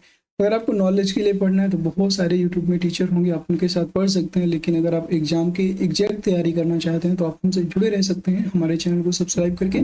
और डेली की क्लासेस होती हैं, कोई भी यहाँ पे मतलब मिस नहीं करते हैं, सारे हम लोग डेली एक क्लास हर सब्जेक्ट की करते हैं और सारे टॉपिक वाइज करते हैं। संविधान सभा का संवैधानिक सलाहकार किसे नियुक्त किया गया था? कॉन्स्टिट्यूशनल जो एडवाइजर थे किसको नियुक्त किया गया था बताइएगा। याद रखें संवैधानिक सलाहकार नियुक्त किया गया था डॉक्टर BN राव। बहुत पढ़े लिखे व्यक्ति थे, बहुत अच्छे व्यक्तित्व के धनी थे ये BN राव, सर बेनेगल राव, इनका पूरा नाम था सर बेनेगल राव। याद रखेंगे इनका पूरा नाम था सर बेनेगल राव, और ये इतने पढ़े लिखे थे, याद रखेंगे इनका प्रभाव बहुत अच्छा था, जो भी बात करते थे बहुत प्रभावी व्यक्ति थे इसलिए। और ये सलाहकारी संविधान के जो सलाहकार नियुक्त होते हुए हैं, इन्होंने बहुत सारे देशों के संविधान में भी सहायता की थी, इसलिए इनको सलाहकार संवैधानिक सलाहकार बनाया गया था। ये क्वेश्चन भी आपको बहुत मोस्ट इंपॉर्टेंट है। देखिए कितनी बार क्वेश्चन पूछा गया है, बार बार इसे रिपीट हुआ है, इसकी व्याख्या जरूर कर लीजिएगा। 11 दिसंबर 1946 की बैठक में समितियों, उप समितियों तथा संविधान सभा के अध्यक्ष की सहायता के लिए सर बेनेगल राव को संविधान सभा का संवैधानिक सलाहकार नियुक्त किया गया, और सभा के संवैधानिक सलाहकार सर BN राव ने अक्टूबर 1947 में संविधान का पहला प्रारूप तैयार किया था, और इसमें 243 अनुच्छेद 13 अनुसूचियां शामिल थी। 29 अगस्त 1947 संविधान सभा ने एक प्रारूप समिति का निर्वाचन किया और डॉक्टर BR अम्बेडकर समिति के सभापति नियुक्त हुए। प्रारूप समिति के सदस्यों की संख्या 7 थी। जितने भी प्रारूप समिति थे इसके सदस्यों की संख्या कितनी थी? 7, जो कि इस प्रकार देख सकते हैं। डॉक्टर भीमराव अंबेडकर इसके अध्यक्ष बने। N गोपाल स्वामी अयंगर, अल्लादी कृष्ण स्वामी अय्यर, कन्हैयालाल मणिकलाल मुंशी, सैयद मोहम्मद शादुल्ला, N माधवराव BL मित्र के स्थान पर जब BL मित्र की मृत्यु हो गई थी, और TT कृष्णमाचारी 1948 में DP खेतान की मृत्यु के पश्चात TT कृष्णमाचारी इसमें शामिल हुए थे। 7 सदस्य थे और एक अध्यक्ष थे आपके डॉक्टर BR अम्बेडकर। ठीक है, सॉरी 7 सदस्य थे जिसमें अध्यक्ष थे आपके डॉक्टर BR अम्बेडकर। 43 नंबर प्रश्न है, संविधान निर्मात्री परिषद की झंडा समिति के अध्यक्ष कौन थे? झंडा समिति वाले बहुत लोग को कंफ्यूज कर देता है, बहुत लोग क्या लगा के चले आते हैं? JB कृपलानी। याद रखिएगा बहुत लोग यहाँ पे JB कृपलानी लगा के चले आएंगे, लेकिन डॉक्टर राजेंद्र प्रसाद इसका राइट आंसर हो जाएगा, डॉक्टर राजेंद्र प्रसाद। झंडा समिति के अध्यक्ष डॉक्टर राजेंद्र प्रसाद थे। कई सारी बुक्स में JB कृपलानी भी आपको लिखा मिलेगा, लेकिन आपका सही क्वेश्चन होगा राजेंद्र प्रसाद। संविधान निर्मात्री परिषद की झंडा समिति के अध्यक्ष डॉक्टर राजेंद्र प्रसाद थे, और इस समिति के द्वारा 22 जुलाई 1947 को पेंगली वेंकैया द्वारा डिजाइन किए गए भारतीय ध्वज को स्वीकार किया गया था। यहाँ पे एक चीज और आपको मालूम चली, जो भारतीय ध्वज है इसको किसके द्वारा डिजाइन किया गया था? ये पिंगली वेंकैया नायडू थे, इनके द्वारा डिजाइन किया गया था, और ये तमिलनाडु के थे। अगला प्रश्न है क्वेश्चन नंबर 44 नंबर प्रश्न है, भारतीय नागरिकों के मूल अधिकारों को अंतिम रूप देने के लिए संविधान निर्मात्री सभा द्वारा नियुक्त समिति के अध्यक्ष कौन थे? संविधान निर्मात्री सभा द्वारा नियुक्त समिति के अध्यक्ष कौन थे बताइएगा। तो इसके अध्यक्ष थे Sardar Patel. C option correct हो जाएगा। मूल अधिकारों को अंतिम रूप देने के लिए संविधान निर्मात्री सभा द्वारा नियुक्त समिति के अध्यक्ष थे सरदार पटेल। और इसी मूल अधिकारों के उप समिति के अध्यक्ष कौन थे? वो थे आपके JB कृपलानी, अभी आपको बताया। भारतीय नागरिकों के मूल अधिकारों को अंतिम रूप देने के लिए संविधान निर्मात्री सभा द्वारा नियुक्त समिति के अध्यक्ष सरदार वल्लभ भाई पटेल थे, और संविधान सभा के सलाहकार समिति का गठन सरदार वल्लभ भाई पटेल की अध्यक्षता में किया गया। इसकी एक उप समिति मौलिक अधिकारों पर थी, और इस मौलिक अधिकार उप समिति के जो अध्यक्ष थे JB कृपलानी थे, याद रखेंगे। अगले हम बात करेंगे क्वेश्चन नंबर 45। क्वेश्चन नंबर 45 है, भारतीय संविधान को संविधान सभा द्वारा अंगीकृत किया गया था। कब किया गया बताइएगा। भारतीय संविधान को संविधान सभा के द्वारा 26 नवंबर 1949 को अंगीकृत किया गया था। ये आपसे राइट हो जाएगा। और ये 2 वर्ष 11 माह 18 दिन में बनकर तैयार हुआ था। क्वेश्चन नंबर 46, 46 नंबर प्रश्न है, भारत को एक संविधान देने का प्रस्ताव संविधान सभा द्वारा पारित किया गया था। संविधान सभा का प्रस्ताव कब पारित होता है?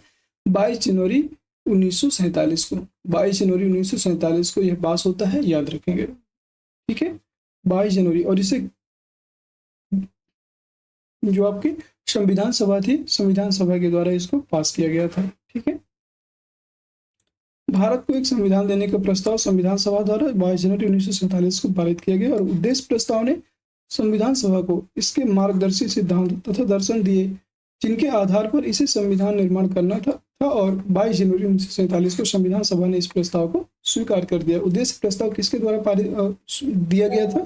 तो उद्देश्य प्रस्ताव आपका पेश किया गया था पंडित जवाहरलाल नेहरू जी के द्वारा। ये भी आप याद रख सकते हैं। ठीक है, अगला प्रश्न आपका 47 नंबर प्रश्न है, भारतीय संविधान के विषय में निम्नलिखित कथन पर निम्न में से किसका है? बताइएगा, भारतीय संविधान के विषय में निम्नलिखित जो कथन है निम्न में से किसका है? भारतीय संविधान अधिक कठोर तथा अधिक लचीले के मध्य एक अच्छा संतुलन स्थापित करता है। यह कथन किसने कहा था? जो भारतीय संविधान है इसके विषय में कहा गया कि भारतीय जो संविधान है अधिक कठोर तथा अधिक लचीलेपन के मध्य एक अच्छा संतुलन स्थापित करता है। केसी हुइयर के द्वारा कहा गया है। डी ऑप्शन राइट हो जाएगा, केसी हुइयर। यूपीपीसीएस में से जीएस सेकंड क्वेश्चन में, जीएस सेकंड पेपर में पूछा गया था 2005 में। अगला प्रश्न है क्वेश्चन नंबर 48, निम्नलिखित कथनों में से कौन सा सही नहीं है? निम्नलिखित जो कथन है इनमें से कौन सा सही नहीं है? के मुंशी संविधान का प्रारूप बनाने वाली समिति के एक सदस्य थे। क्या ये सही है? क्या ये सही है? नहीं, ये एकदम सही है। के मुंशी संविधान का प्रारूप बनाने वाली समिति के अध्यक्ष थे, एकदम सही, प्रारूप समिति में शामिल थे। संविधान सभा द्वारा संविधान स्वीकार किया गया था, यस। बलवंत राय मेहता समिति रिपोर्ट 1957 में पंचायती राज की संस्कृति प्रदान की गई और इसमें तीन स्तरीय थी, याद रखेंगे, तीन स्तरीय थी। पंचायती राज समिति की 3 स्तरीय प्रणाली थी, याद रखेंगे, 3 स्तरीय प्रणाली थी। संविधान के अंतर्गत मूल अधिकारों का संरक्षक भारत का राष्ट्रपति है, गलत। भारत का राष्ट्रपति नहीं है। मूल अधिकारों को जो संरक्षक है ये है आपका उच्च न्यायालय और उच्चतम न्यायालय, मतलब हाई कोर्ट और सुप्रीम कोर्ट। हाई कोर्ट और सुप्रीम कोर्ट मूल अधिकारों के संरक्षक है। ठीक है, ये आपको याद रखना है। डी ऑप्शन ये गलत है, यही सही नहीं है। भारतीय संविधान के अनुच्छेद 13 और 32 के अंतर्गत भारत के सर्वोच्च न्यायालय सुप्रीम कोर्ट को भारतीय संविधान में उल्लिखित मूल अधिकारों का संरक्षक घोषित किया गया है। लेकिन याद रखिएगा, अनुच्छेद 226 आपने देखा होगा, अनुच्छेद 226 के तहत आप हाई कोर्ट में भी मूल अधिकारों से संरक्षित के लिए जा सकते हैं। 49 नंबर 49 नंबर क्वेश्चन है, ध्यान से देखिएगा।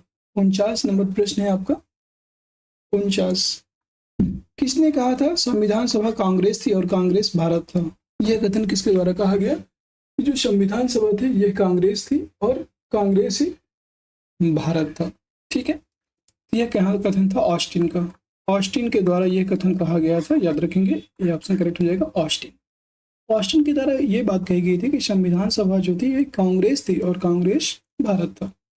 प्रसिद्ध ब्रिटिश संविधान विशेषज्ञ ग्रेनविल ऑस्टिन ने संविधान सभा में कांग्रेस के प्रभाव को तथा संपूर्ण भारत में कांग्रेस की लोकप्रियता को स्वीकार करते हुए कहा कि संविधान सभा कांग्रेस थी और Congress Bharat. The Indian constitution इनकी प्रमुख रचना है।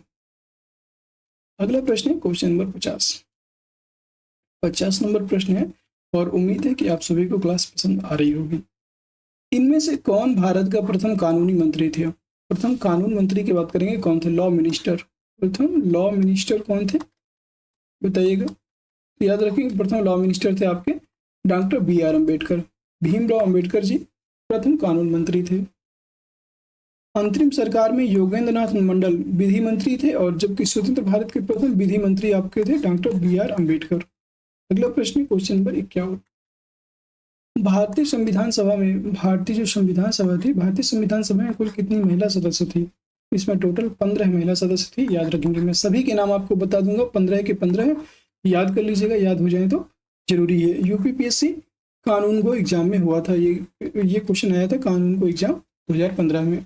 देखिएगा, भारतीय संविधान सभा में कुल 15 महिला सदस्य थी, जिनमें विजय लक्ष्मी पंडित, राजकुमारी अमृता कौर, सरोजनी नायडू, सुचेता कृपलानी, पूर्णिमा बनर्जी, लीला रॉय, जी दुर्गाबाई, हंसा मेहता, कमला चौधरी, रेणुका राय, मालती चौधरी, दक्षयानी वेलायुधन, बेगम एजाज रसूल, एनी मास्करीनी और अम्मू स्वामीनाथन। ये 15 महिलाएं थी। और याद रखेंगे एकमात्र मुस्लिम महिला थी बेगम एजाज रसूल, ठीक है।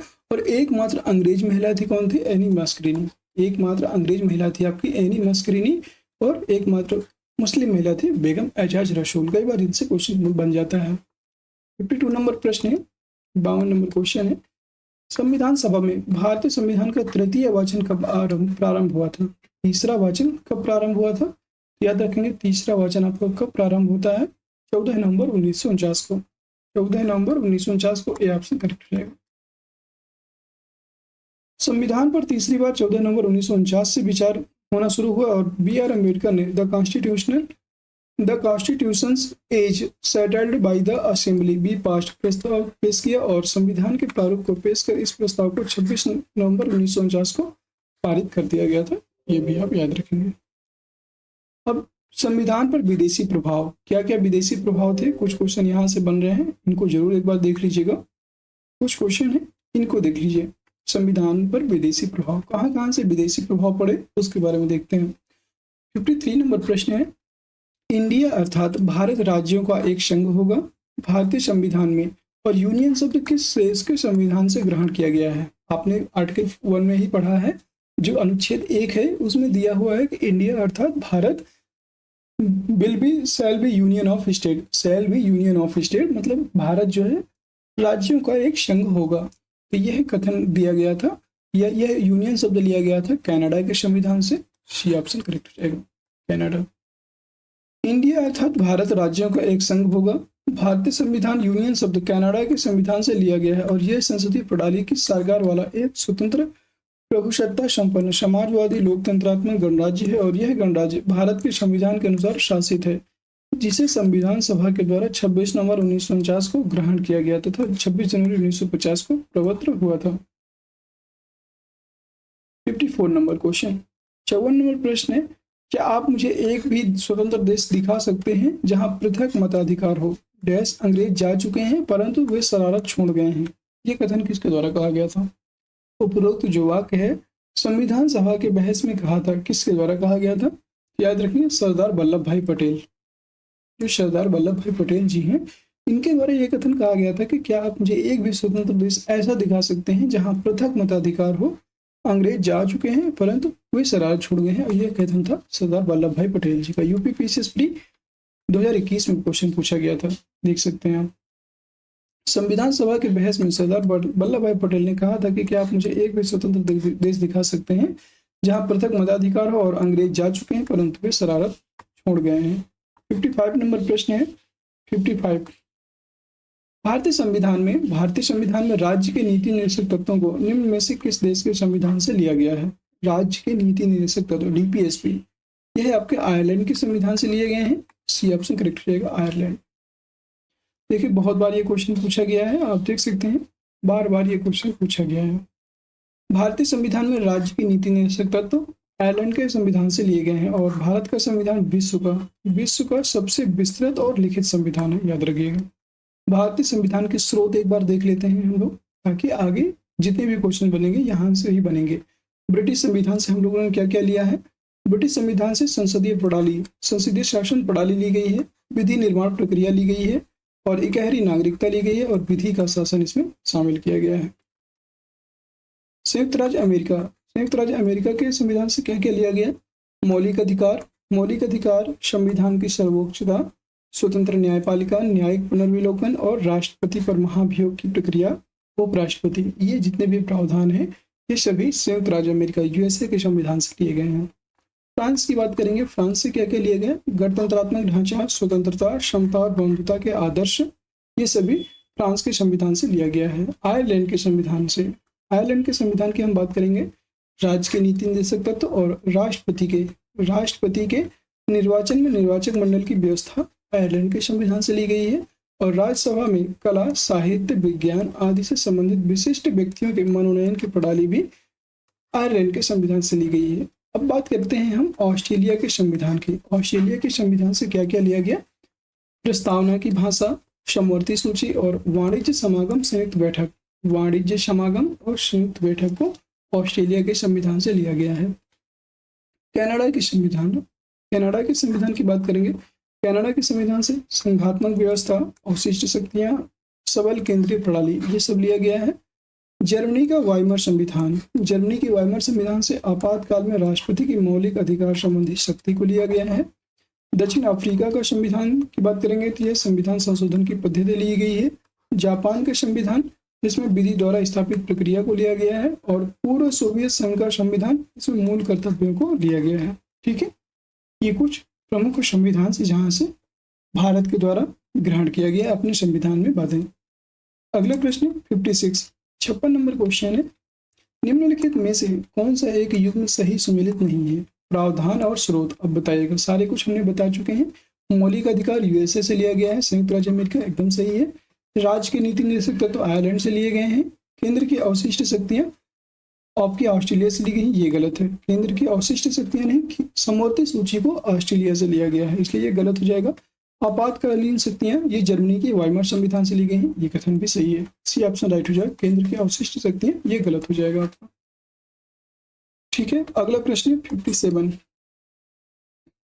नंबर प्रश्न है, भारतीय संविधान में वर्णित मौलिक अधिकार, भारतीय संविधान में वर्णित मौलिक अधिकार की अवधारणा किस देश के संविधान से ली गई है? यह मौलिक अधिकार की जो अवधारणा है ये यूएसए से लिया गया है, ये ऑप्शन राइट हो जाएगा। 58 नंबर क्वेश्चन है, 58 नंबर क्वेश्चन है, निम्नलिखित में से कौन सा शब्द भारतीय संविधान की प्रस्तावना में उल्लिखित नहीं है? भारतीय संविधान की प्रस्तावना में कौन सा शब्द ऐसा है जो उल्लिखित नहीं है?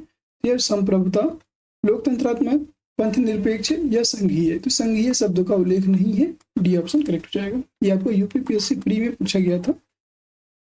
भारतीय संविधान की प्रस्तावना में संप्रभुता, पंथ निरपेक्षता, समाजवादी, लोकतंत्रात्मक गणराज्य का उल्लेख है, जबकि संघीय शब्द का प्रस्तावना में कहीं भी उल्लेख नहीं है। ठीक है, क्वेश्चन नंबर 59, 59 नंबर क्वेश्चन है, ये भी बहुत इंपॉर्टेंट क्वेश्चन है। आप देख सकते हैं कितनी बार ये क्वेश्चन पूछा गया है। भारत के संविधान में समवर्ती सूची की अवधारणा ग्रहित किए गई थी। समवर्ती सूची की अवधारणा ऑस्ट्रेलिया के संविधान से ली गई है, डी ऑप्शन करेक्ट हो जाएगा। ऑस्ट्रेलिया के संविधान से लिया गया है। ग्रेट ब्रिटेन के संविधान से क्या लिया गया है?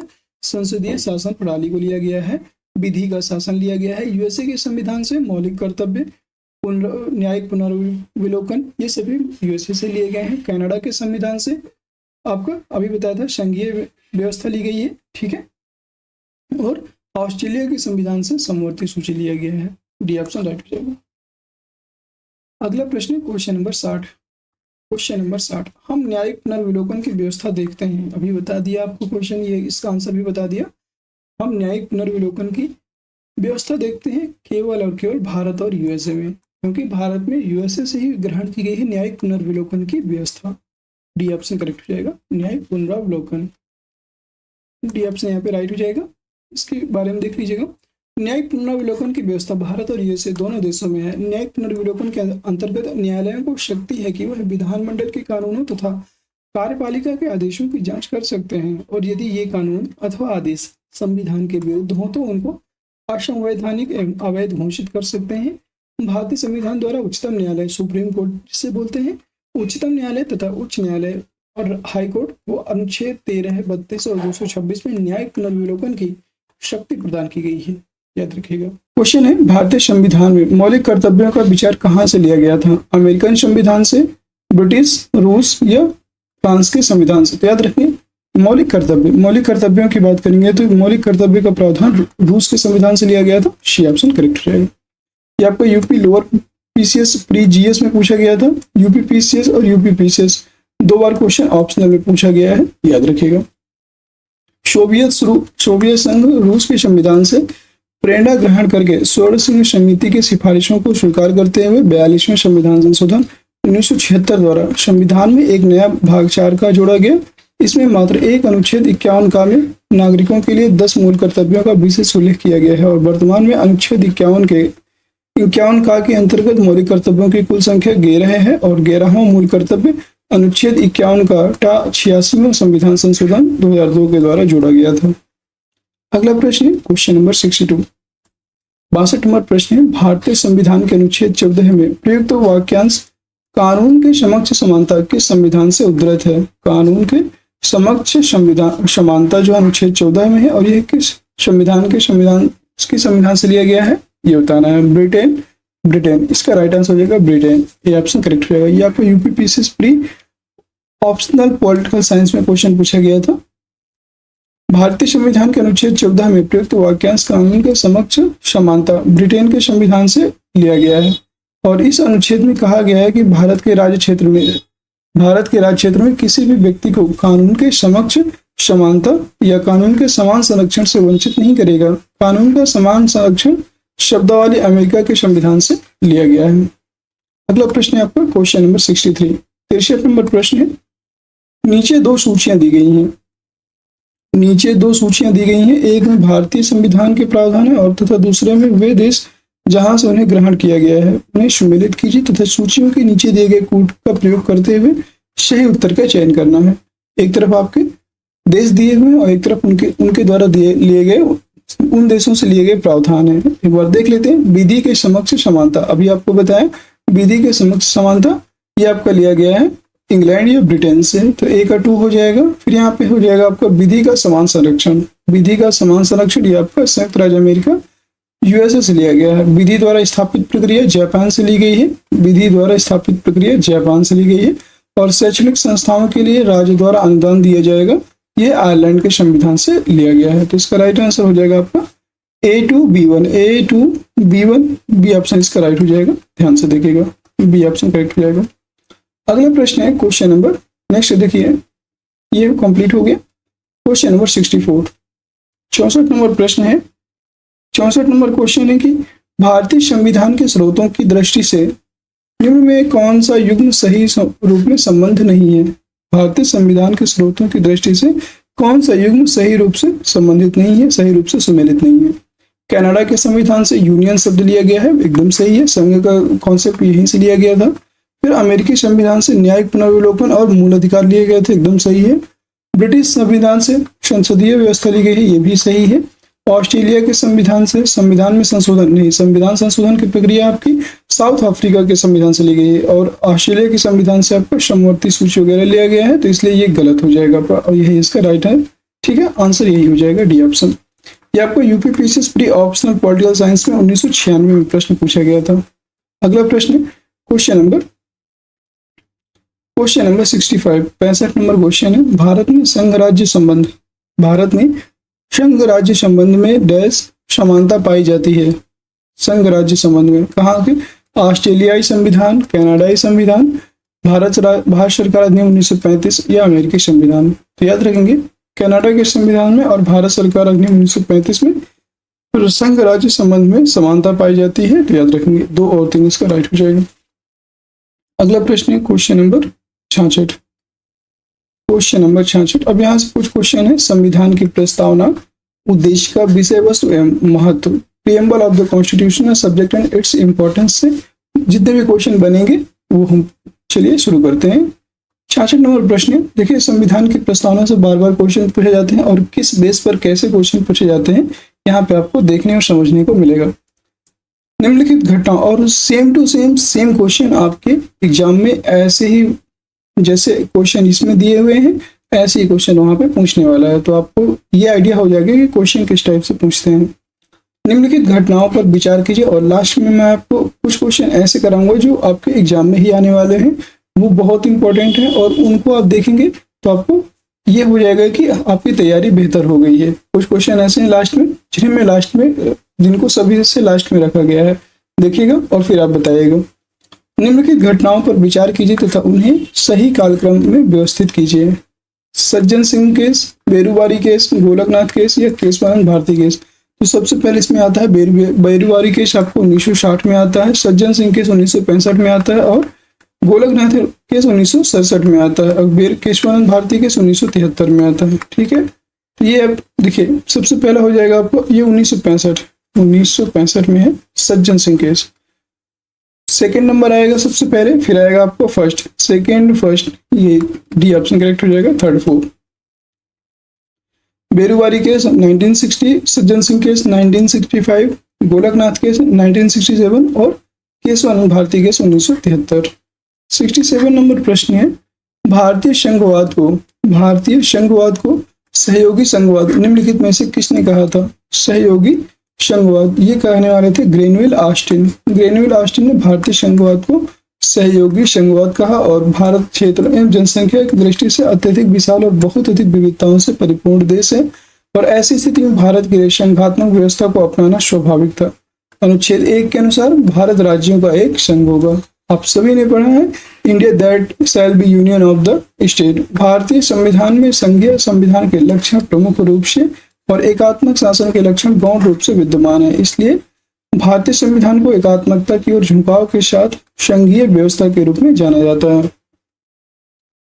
68 नंबर क्वेश्चन है, 68 नंबर प्रश्न, भारत के संविधान की आधारभूत संरचना के सिद्धांत का तात्पर्य है मूल अधिकारों को न कम किया जाना और ना ही उनको छीना जा सकता है, जो मूल अधिकार थे इनको किया जा सकता है। ठीक है, संविधान का संशोधन केवल अनुच्छेद 368 में निहित प्रक्रिया से ही किया जा सकता है, ऐसा भी नहीं है।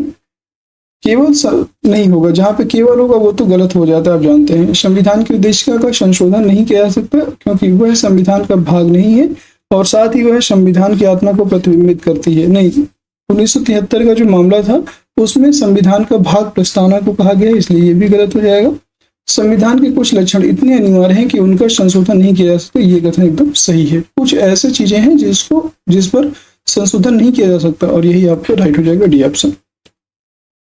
भारत के संविधान की आधारभूत संरचना के सिद्धांत का तात्पर्य है कि संविधान के कुछ लक्षण इतने अनिवार्य हैं कि उनका संशोधन नहीं किया जा सकता और मौलिक अधिकार न्याय योग्य है तथा समाज के प्रत्येक व्यक्ति को समान रूप से प्राप्त होते हैं। 69 नंबर प्रश्न, 69, भारतीय संविधान के अनुसार निम्नलिखित में से कौन सर्वोच्च है? आप सभी जानते हैं संविधान सर्वोच्च है, डी ऑप्शन करेक्ट हो जाएगा। कभी भी आप राष्ट्रपति और प्रधानमंत्री नहीं लगाएंगे, हमेशा भारतीय संविधान के अनुसार संविधान आपका सर्वोच्च होगा।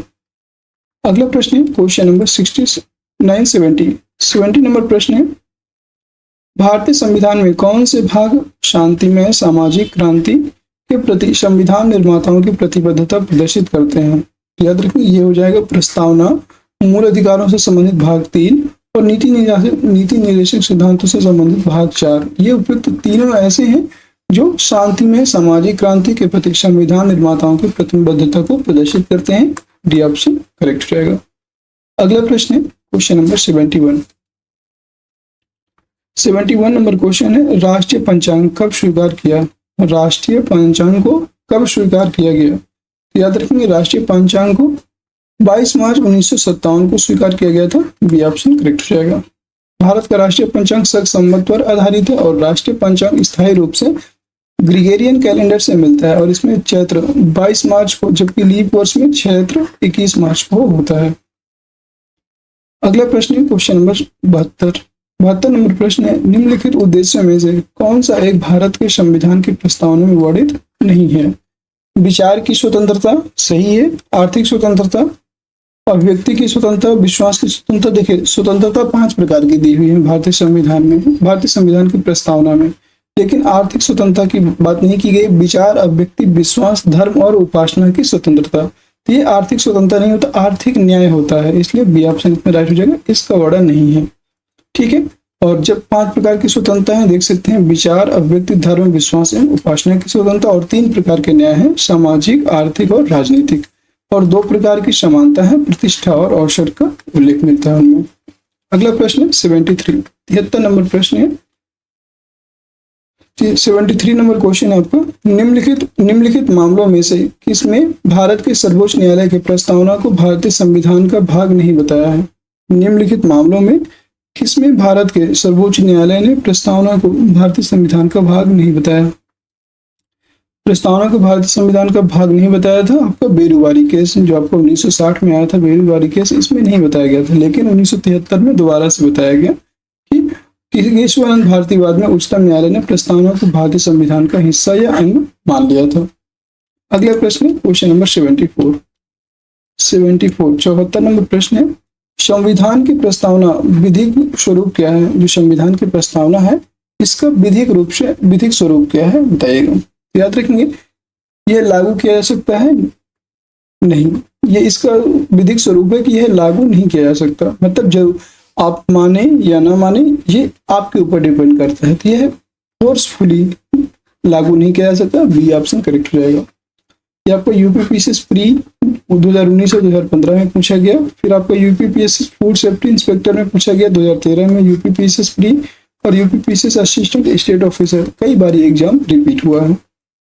संविधान की प्रस्तावना का विधिक स्वरूप यह है कि वह लागू नहीं किया जा सकता। सर्वोच्च न्यायालय ने बेरूवारीवाद 1960 में प्रस्तावना को संविधान का अंग नहीं माना था, परंतु केशवानंद भारतीवाद में प्रस्तावना को संविधान का अभिन्न अंग माना है। अतः स्पष्ट है कि प्रस्तावना या उसके किसी भी भाग को विधिक रूप से न्यायालय में प्रवर्तित नहीं किया जा सकता, या कोई भी चुनौती नहीं दी जा सकती है। 75 नंबर प्रश्न है, इस वर्ष से भारत के संविधान की प्रस्तावना में दो शब्द समाजवादी एवं पंथ निरपेक्ष पद जोड़े गए थे। तो दो शब्द 1976 में जोड़े गए 42वें संविधान संशोधन के द्वारा, यह ऑप्शन करेक्ट रहेगा। अगला प्रश्न क्वेश्चन नंबर 76, भारत के संविधान में संबंधित निम्नलिखित कथनों पर विचार कीजिए। संपूर्ण शक्ति का मूलभूत स्रोत जनता है, क्या यह सही है? यस, संपूर्ण शक्ति का जो मूलभूत स्रोत है ये आपकी जनता ही है, ठीक है, तो ये सही हो जाएगा आपका। फिर भारतीय संघ राज्यों की कृति है, ये भारतीय संघ राज्यों की कृति है, ये गलत हो जाएगा। फिर लोक संविधान के अंतर्गत सामाजिक, आर्थिक तथा राजनीतिक न्याय का उपयोग कर सकते हैं, अभी बताया, एकदम सही है। चौथा पॉइंट है आपका, संविधान सब लोगों को प्रतिष्ठा तथा अवसर की समता के लिए आश्वस्त करता है। यस, संविधान सबको बोलता है कि आपकी प्रतिष्ठा और अवसर की समानता प्रदान की जाएगी। तो पहला, तीसरा और चौथा इसमें सही हो जाएगा, दूसरा इसमें गलत है। और कौन से सही है? तीसरा ऑप्शन, केवल 1, 3 और 4। भारतीय संविधान की प्रस्तावना में हम भारत के लोग शब्द का उल्लेख मिलता है, जिससे स्पष्ट होता है कि भारत की संपूर्ण जनता शक्ति का स्रोत है। और भारतीय संविधान में यूनियन ऑफ स्टेट शब्द का उल्लेख है, जिससे स्पष्ट होता है कि भारतीय संघ राज्यों की कृति नहीं बल्कि राज्य संघ की कृति है, बल्कि जो है राज्य संघ की कृति है। और भारतीय संघ किसी भी समझौते का परिणाम नहीं है, इसलिए भारतीय संघ के संदर्भ में कहा जाता है कि यह अविनाशी राज्यों जो अविनाशी राज्य है, यह विनाशी राज्यों का अविनाशी संघ है। मतलब जितने भी राज्य हैं, राज्य अलग नहीं हो सकते, यह विनाशी राज्यों, मतलब राज्य आपस में टूट सकते हैं, लेकिन राज्य मिलकर के जब संघ बनाते हैं तो फिर वो संघ अविनाशी होगा, यह इनके कहने का मतलब था। और प्रस्तावना में सामाजिक, आर्थिक, राजनीतिक न्याय इस शब्द का स्पष्ट उल्लेख है, और साथ ही सभी भारतीयों को प्रतिष्ठा एवं अवसर की क्षमता की बात का भी उल्लेख करता है। क्वेश्चन नंबर 77 नंबर प्रश्न है, भारत के संविधान की प्रस्तावना में कितने प्रकार के न्याय, स्वतंत्रता, समानता एवं भ्रातृत्व का उसी क्रम में उल्लेख किया गया है? याद रखेंगे, सबसे पहले आपका आता है 3 प्रकार के न्याय, सामाजिक, आर्थिक और राजनीतिक न्याय, तो ये आपका 3 हो जाएगा। फिर आपका हो जाएगा कितने प्रकार की स्वतंत्रता, 5 प्रकार की, विश्वास धर्म और उपासना की स्वतंत्रता, 5 प्रकार की यहाँ पे स्वतंत्रता दी हुई है, ठीक है। 2 प्रकार की आपकी समानता है और 1 प्रकार के भ्रातृत्व है, ठीक है। तो आप यहाँ पे विचार, अभिव्यक्ति, धर्म, विश्वास एवं उपासना की स्वतंत्रता हो गया, फिर आपके समानता हो गई, भ्रातृत्व होगा, ये ऑप्शन करेक्ट रहेगा। 3 न्याय है, सामाजिक, आर्थिक और राजनीतिक न्याय। 5 प्रकार की स्वतंत्रता, विचार, अभिव्यक्ति, धर्म, विश्वास एवं उपासना की स्वतंत्रता। 2 समानता है, प्रतिष्ठा और अवसर की समानता। भ्रातृत्व, बंधुत्व को बढ़ाने वाली, आपने देखा होगा बंधुत्व को बढ़ाने वाली संविधान जो क्षमता है, ये आपके भ्रातृत्व हो गया, ठीक है। इसमें आपका राइट ऑप्शन हो गया ए ऑप्शन। नेक्स्ट क्वेश्चन है क्वेश्चन नंबर 78, भारत की संप्रभुता के संबंध में निम्नलिखित में से कौन से कथन सही हैं? संप्रभुता के बारे में बताया गया है, भारत राष्ट्रमंडल का सदस्य होगा, क्या सही है? यस, राष्ट्रमंडल की सदस्यता के कारण भारत की संप्रभुता कम हो जाती है, गलत। कोई भी संप्रभुता कम नहीं हुई, हम अपने लिए अपने नियम बनाने के लिए स्वतंत्र हैं, इसलिए पहला ही ऑप्शन इसमें सही है, केवल एक इसका राइट हो जाएगा, ठीक है। और संप्रभु क्या होती है? संप्रभुता क्या होती है? संप्रभु शब्द का आशय है कि भारत ना तो किसी अन्य देश पर निर्भर है और ना ही किसी अन्य देश पर का डोमिनियन है, इसके ऊपर और कोई शक्ति नहीं है, और यह अपने आंतरिक अथवा बाह्य मामलों का निस्तारण करने के लिए स्वतंत्र है। यद्यपि 1949 में भारत ने राष्ट्रमंडल की सदस्यता स्वीकार करते हुए ब्रिटेन को इसका प्रमुख माना और राष्ट्रमंडल की सदस्यता स्वैच्छिक है, बाध्यकारी नहीं। तथापि संविधान से अलग यह घोषणा किसी भी तरह से भारतीय संप्रभुता को प्रभावित नहीं करती। वर्तमान में राष्ट्रमंडल में 56 देश सम्मिलित हैं, याद रखिए। अगला प्रश्न 76 नंबर क्वेश्चन है। यहाँ पे कुछ मार्क्स हैं, आप उन पे ध्यान में दीजिएगा, क्वेश्चन कीजिएगा। भारतीय संविधान के निर्माण में संबंधित निम्नलिखित कथनों में से कौन से सही हैं? पंडित नेहरू के उद्देश्य प्रस्ताव का जो संविधान द्वारा स्वीकार किया गया संविधान के निर्माण पर असर था, एकदम सही। 13 दिसंबर को इन्होंने उद्देश्य प्रस्ताव पारित किया और 22 दिसंबर 1947 को यह स्वीकार किया जाता है संविधान सभा के द्वारा। उद्देश्य का बहुत महत्वपूर्ण उद्देश्यों की पूर्ति करती है, यह भी सही है। संविधान को भारत के लोगों ने आदेशित किया है, यह भी सही है। राज्य के मुखिया को लोग प्रत्यक्ष रूप से निर्वाचित करते हैं, ये गलत है। जो राज्य का मुखिया होता है, राज्य का मुखिया कौन होगा आपका? जैसे केंद्र का मुखिया हो जाएगा आपका राज्यपाल, लेकिन राज्य का मुखिया हो जाएगा आपका, केंद्र का मुखिया राष्ट्रपति होगा, राज्य का मुखिया हो जाएगा आपका राज्यपाल, ठीक है, और केंद्र का राष्ट्रपति। तो इसका ये चौथा आपका गलत हो जाएगा। इसमें सही उत्तर का चयन करना है, 1, 2 और 3 सही होंगे, ठीक है। पंडित नेहरू द्वारा प्रस्तुत उद्देश्य प्रस्ताव का संविधान के निर्माण पर असर था और उद्देश्य का महत्वपूर्ण उद्देश्यों की पूर्ति करती है और यह भारतीय संविधान के उद्देश्यों को प्रतिबिंबित करती है। उद्देश्य का प्रारंभ होता है हम भारत के लोग, ठीक है, और यह सूचित होता है कि संविधान को भारत के लोगों ने आदेशित किया है।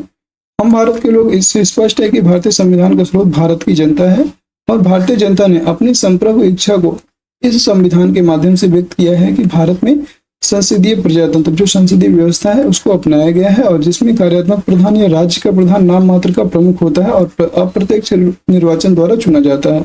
वास्तविक कार्यपालिका प्रधानमंत्री समेत मंत्रिमंडल में निहित होती है, जो प्रत्यक्ष निर्वाचन द्वारा चुने जाते हैं। और कार्य आप देखेंगे जो राष्ट्रपति का चुनाव होता है ये अप्रत्यक्ष रूप से होता है, ना कि प्रत्यक्ष। 80 नंबर क्वेश्चन है। 26 जनवरी 1950 को भारतीय गणतंत्र की सही संवैधानिक स्थिति क्या थी? तो इसकी सही संवैधानिक स्थिति थी संपूर्ण प्रभुत्व संपन्न लोकतंत्रात्मक गणराज्य, भी ऑप्शन करेक्ट रहेगा। 42वें संविधान संशोधन 1976 के पूर्व भारतीय संविधान की प्रस्तावना में संपूर्ण प्रभुत्व संपन्न लोकतंत्रात्मक गणराज्य शब्दों का उल्लेख है कि जो 26 जनवरी 1950 को भारतीय गणतंत्र की सही संवैधानिक स्थिति को दर्शाता है। समाजवादी, पंथनिरपेक्ष और अखंडता शब्द का 42वें संविधान संशोधन 1976 में जोड़े गए, ठीक है। अगला प्रश्न है 81। भारत के संविधान की उद्देशिका में निम्नलिखित में शब्दावली जिस अनुक्रम में दी गई है वह कौन सी है, ये बताना है। जिस अनुक्रम में दी गई है वह कौन सी है? संपूर्ण प्रभुत्व संपन्न समाजवादी, पंथनिरपेक्ष, लोकतंत्रात्मक गणराज्य, यही सही है, ये ऑप्शन करेक्ट रहेगा आपको। अगर आपने प्रस्तावना पढ़ कर रखा है तो आपको सारे क्वेश्चन यहाँ पे बनने वाले हैं। सारे क्वेश्चन ये प्रस्तावना के हैं जो इम्पोर्टेंट है। देखिए प्रस्तावना से क्वेश्चन आपके अभी RO 2023 में जो एग्जाम हुआ था, 2024 में 12 फरवरी को, उसमें भी क्वेश्चन प्रस्तावना से पूछे गए थे, वो भी 2 क्वेश्चन पूछे गए थे। 82 नंबर प्रश्न है। निम्नलिखित में से किस वाद में उच्चतम न्यायालय सुप्रीम कोर्ट ने धारणा प्रस्तुत की कि उद्देश्य का संविधान का भाग है? तो आप अभी बताया आपको बम्बई बनाम यूनियन ऑफ इंडिया, बम्बई बनाम यूनियन ऑफ इंडिया में जो 1960 में आया था, इसमें कहा था कि जो है जो आपकी प्रस्तावना है ये संविधान का एक भाग है, ठीक है, सी ऑप्शन करेक्ट रहेगा। और किस में कहा था कि नहीं है ये इसका भाग नहीं है? तो वो बेरुवाड़ी केस में 1960 में बताया था कि यह इसका भाग नहीं है, ठीक है। बम्बई बनाम यूनियन ऑफ इंडिया ये आपको 1973 में आता है, सॉरी ये आपको 1973 में आता है। अगला प्रश्न है question number 83। Question number 83, Bharat के संविधान में उद्देशिका का विचार लिया गया है। तो उद्देशिका का विचार कहाँ से लिया गया है? USA के संविधान से लिया गया है, डी ऑप्शन करेक्ट रहेगा, USA। और जो उद्देशिका जो प्रस्तावना है इसकी भाषा कहाँ से ली गई है? तो प्रस्तावना की भाषा आपके ऑस्ट्रेलिया की संविधान से ली गई है। अगला प्रश्न है क्वेश्चन नंबर 84। क्वेश्चन नंबर 84 है भारतीय संविधान का कौन सा भाग संविधान की आत्मा कहलाता है? भारतीय संविधान का कौन सा भाग संविधान की आत्मा कहलाता है? यह उद्देशिका संविधान की आत्मा कहलाता है, सी ऑप्शन करेक्ट रहेगा। ये आपका यूपीपीसीएस प्री, मेंस और कई बार ये क्वेश्चन पूछा गया है। अगला प्रश्न क्वेश्चन नंबर 85, 85 नंबर क्वेश्चन है, निम्नलिखित कथनों पर विचार कीजिए। भारत एक लोकतांत्रिक राज्य व्यवस्था है, क्या यह सही है? यस। भारत एक प्रभुत्व संपन्न राज्य है, ये भी सही है। भारत में लोकतांत्रिक समाज है, ये भी कथन भी सही है। और भारत एक कल्याणकारी राज्य है, ये कथन भी सही है। इसमें सभी ऑप्शन सही हैं। डी ऑप्शन हो जाएगा 1, 2, 3, 4। आपका UPPCS mains GS second paper में पूछा गया था और यूपीपीसीएस 2016 में पूछा गया। अगला प्रश्न देख सकते हैं, यहाँ पे देख सकते हैं, चारों कथन सत्य हैं क्योंकि भारत में जनता अपने मताधिकार का प्रयोग प्रत्येक 5 वर्ष के पश्चात अपने प्रतिनिधियों का चुनाव करके सरकार का गठन करती है। संपूर्ण प्रभुत्व संपन्न राज्य होने के साथ साथ भारत की सामाजिक व्यवस्था लोकतांत्रिक ढंग से चलती है और क्योंकि नागरिकों को विचार, अभिव्यक्ति, विश्वास, धर्म और उपासना की स्वतंत्रता के साथ अनेक अधिकार प्राप्त हैं। उद्देश्य और नीति निर्देशक तत्वों से स्पष्ट होता है कि भारत एक कल्याणकारी राज्य है। 86 नंबर क्वेश्चन है 86, भारत के संदर्भ में निम्न में से कौन धर्मनिरपेक्ष शब्द का सही भाव व्यक्त करता है? धर्मनिरपेक्ष, धर्मनिरपेक्ष की बात करेंगे तो यहाँ पे भारत में राज्य का कोई भी धर्म नहीं होगा, कोई भी व्यक्ति कोई भी धर्म अपनाने के लिए स्वतंत्र है। तो डी ऑप्शन करेक्ट हो जाएगा। भारतीय संविधान की एक प्रमुख विशेषता भारत में धर्मनिरपेक्ष राज्य की स्थापना है और डॉक्टर भीमराव अंबेडकर ने कहा कि धर्मनिरपेक्ष राज्य का अभिप्राय यह नहीं है कि लोगों की धार्मिक भावनाओं का ख्याल नहीं किया जाए। इसका अर्थ है कि सिर्फ यह होगा कि संसद को जनता पर किसी विशेष धर्म को थोपने की शक्ति नहीं होगी, अर्थात राज्य धर्म के प्रति तटस्थता का भाव रखेगा, सभी धर्मों को समभाव सहमति मिलेगी। अगला प्रश्न 87, 87 नंबर क्वेश्चन है। 87 नंबर प्रश्न देखिएगा, भारतीय संविधान की प्रस्तावना में जिन आदर्शों एवं उद्देश्यों की रूपरेखा दी गई है उनकी आगे व्याख्या की गई है। मूल अधिकारों, राज्य की नीति निर्देशक सिद्धांतों एवं मौलिक कर्तव्यों के अध्यायों में। सी ऑप्शन करेक्ट हो जाएगा। भारतीय संविधान की प्रस्तावना में जिन आदर्शों एवं उद्देश्यों की रूपरेखा दी गई है उनकी आगे मूल अधिकारों, राज्य की नीति निर्देशक सिद्धांतों एवं मौलिक कर्तव्यों के अध्यायों में व्याख्या की गई है और सामाजिक, आर्थिक और राजनीतिक न्याय प्रदान करने के लिए नीति निर्देशक तत्वों में उल्लेख है कि जबकि विचार, अव्यक्तिक धर्म, विश्वास, धर्म और उपासना की स्वतंत्रता का वर्णन है मूल अधिकारों में किया गया है और मूल कर्तव्यों के भाग में नागरिकों के लिए सार्वजनिक संपत्ति और राष्ट्रीय प्रतीकों का सम्मान जैसी राष्ट्र की एकता और अखंडता को बढ़ावा देने के लिए संबद्ध है। अगला प्रश्न है क्वेश्चन नंबर 88। क्वेश्चन नंबर 88 आपका, निम्नलिखित में से कौन सा एक भारतीय संविधान का दर्शन नहीं है? कौन सा एक भारतीय संविधान का दर्शन नहीं है? कल्याणकारी राज्य, समाजवादी राज्य, राजनीतिक समानता या साम्यवादी राज्य। यहाँ पे भारतीय संविधान में साम्यवादी राज्य की कोई भी व्यवस्था नहीं है, इसलिए डी ऑप्शन करेक्ट हो जाएगा। ठीक है, साम्यवादी राज्य भारतीय संविधान का दर्शन नहीं है और संविधान की प्रस्तावना राज्य की नीति निर्देशक तत्व से कल्याणकारी राज्य की अवधारणा स्पष्ट होती है, जबकि समाजवादी राज्य और राजनीतिक समानता का उल्लेख प्रस्तावना में किया गया है। ठीक है, अगला प्रश्न है आपको क्वेश्चन नंबर 89। क्वेश्चन नंबर 89 है, भारत के सर्वोच्च न्यायालय ने संविधान के आधारभूत ढांचे के सिद्धांत को स्पष्ट किया है। जो भारत का सर्वोच्च न्यायालय सुप्रीम कोर्ट है, उसने संविधान के आधारभूत ढांचे के सिद्धांत को स्पष्ट किया था। 1973 का जो केशवानंद भारती केस है, इसमें इन्होंने आधारभूत ढांचे का सिद्धांत दिया। बेसिक स्ट्रक्चर की बात की, बी ऑप्शन करेक्ट हो जाएगा। संविधान के आधारभूत संरचना का तात्पर्य संविधान में निहित उन प्रावधानों से है जो संविधान और भारतीय राजनीतिक और लोकतांत्रिक आदर्शों को प्रस्तुत करता है। इन प्रावधानों को संविधान संशोधन के द्वारा नहीं हटाया जा सकता और भारत में संविधान के आधारभूत संरचना का सिद्धांत केशवानंद भारतीवाद 1973 द्वारा स्पष्ट किया गया है। Question number 90। क्वेश्चन नंबर 90 है, निम्नलिखित में से कौन सी शब्दावली भारत के संविधान में उल्लिखित नहीं है? ऐसी कौन सी शब्दावली है जो भारतीय संविधान में उल्लिखित नहीं है?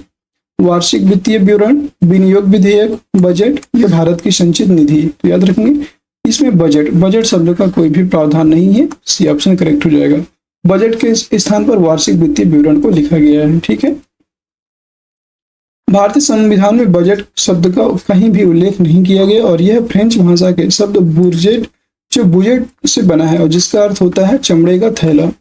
इसी में वित्तीय वर्ष के आय एवं व्यय से संबंधित दस्तावेज प्रस्तुत करने के कारण बजट कहा जाने लगा। और उल्लेखनीय है कि भारतीय संविधान के अनुच्छेद 112 में एनुअल फाइनेंशियल स्टेटमेंट यानी वार्षिक वित्तीय विवरण का उल्लेख किया गया है, और जिसे आम बोलचाल की भाषा में बजट कहा जाता है। अब हम कुछ क्वेश्चन पढ़ेंगे संविधान में अनुच्छेद, अनुसूची एवं विभिन्न भाग, इनसे क्वेश्चन पढ़ेंगे और ये सारे के सारे इंपॉर्टेंट प्रश्न होंगे। अनुच्छेद, अनुसूची और भाग से बार बार क्वेश्चन बनते हैं, सभी क्वेश्चन ध्यान से देखिएगा। क्वेश्चन नंबर 91, भारतीय संविधान के निम्नलिखित अनुच्छेदों में से कौन सा समान नागरिक संहिता से संबंधित है? तो ये आपका समान नागरिक संहिता से संबंधित अनुच्छेद है आपका अनुच्छेद 44 है आपका, सी ऑप्शन करेक्ट रहेगा, अनुच्छेद 44। भारतीय संविधान के भाग 4 में अनुच्छेद 36 से 51 तक राज्य की नीति निषेध तत्व का उल्लेख किया गया है, और जिसके अनुच्छेद 44 में समान नागरिक संहिता का प्रावधान किया गया। इस अनुच्छेद में वर्णित राज्य भारत के समस्त राज्य क्षेत्र में नागरिकों के लिए एक समान सिविल संहिता प्राप्त कराने का प्रयास करेगा। और समान नागरिक संहिता को अपनाने वाला पहला राज्य कौन सा है? तो वो बन गया है उत्तराखंड, ये भी आप याद रखेंगे। क्वेश्चन नंबर 92, 92 नंबर प्रश्न है, भारतीय संविधान की 6ठी अनुसूची में प्रदत्त स्वायत्त जिला परिषद की व्यवस्था उत्तर पूर्व भारत के किस राज्य पर लागू नहीं होती है? उत्तर पूर्व भारत के नागालैंड राज्य पर यह है लागू नहीं होती है, याद रखेंगे। छठी जो संविधान की 6ठी अनुसूची है, इसमें जितने भी प्रदत्त स्वायत्त जिला परिषद की व्यवस्था है ये नागालैंड में नहीं लगेगी, तो सी ऑप्शन करेक्ट हो जाएगा। भारतीय संविधान की जो 6ठी अनुसूची है इसमें 4 राज्यों का उल्लेख किया गया है, असम, त्रिपुरा, मेघालय और मिजोरम। नागालैंड का यहाँ पे कोई भी उल्लेख नहीं है, और इस राज्य पर कोई भी इसके प्रदत्त स्वायत्त जिला परिषद की जो व्यवस्था है इस पर लागू नहीं होती है। भारतीय संविधान की 6ठी अनुसूची में प्रदत्त स्वायत्त जिला परिषद की व्यवस्था असम, मेघालय, त्रिपुरा और मिजोरम जनजातीय क्षेत्रों में लागू होगी, और यह व्यवस्था अनुच्छेद 244(2) और अनुच्छेद 275(1) के अंतर्गत की गई है। प्रत्येक स्वशासी जिले के लिए एक जिला परिषद होगी जो 30 से अधिक सदस्यों से मिलकर बनेगी, जिनमें से 4 से अनधिक व्यक्ति राज्यपाल द्वारा नाम निर्देशित किए जाएंगे और शेष वयस्क मताधिकार के आधार पर निर्वाचित किए जाएंगे। अतः नागालैंड राज्य में 6ठी अनुसूची में प्रदत्त स्वायत्त जिला परिषद की व्यवस्था लागू नहीं है। क्वेश्चन नंबर 93, भारतीय संविधान के किस अनुच्छेद से उच्चतम न्यायालय ने जीविका का अधिकार, निजता का अधिकार और समानता का या सम्मान का अधिकार एवं सुनवाई का अधिकार निकाले हैं? ये सभी जो है अनुच्छेद 21 से हैं, बी ऑप्शन करेक्ट हो जाएगा, अनुच्छेद 21। ठीक है, अगला प्रश्न है आपका क्वेश्चन नंबर 94, निम्नलिखित में से कौन सा भारत के संविधान का भाग विषय सही सुमेलित नहीं है? बताना है। भाग 3 में मौलिक अधिकार है, एकदम सही। भाग 4 में है राज्य की नीति निषेध सिद्धांत, ये कथन भी सही है। भाग 5 में है मौलिक कर्तव्य, ये गलत है। भाग 4 का में है मौलिक कर्तव्य। भाग 2 में नागरिकता है, ये भी सही है, इसमें सी ऑप्शन गलत है। ये आपको यूपीपीसीएसजे 2022 में क्वेश्चन पूछा गया था, याद रखेंगे सी ऑप्शन ही इसका राइट आंसर हो जाएगा। इसमें पूछा है कौन सा इसमें सुमेलित नहीं है, सी हो जाएगा। मौलिक कर्तव्य को संविधान के भाग 4 का में वर्णित है, ये भाग 4A बोल सकते हैं, इसमें इसका उल्लेख किया गया है। अगला प्रश्न क्वेश्चन नंबर 95, भारतीय संविधान के निम्नलिखित अनुच्छेदों में से कौन सा राष्ट्रपति के क्षमादान के अधिकार से संबंधित है?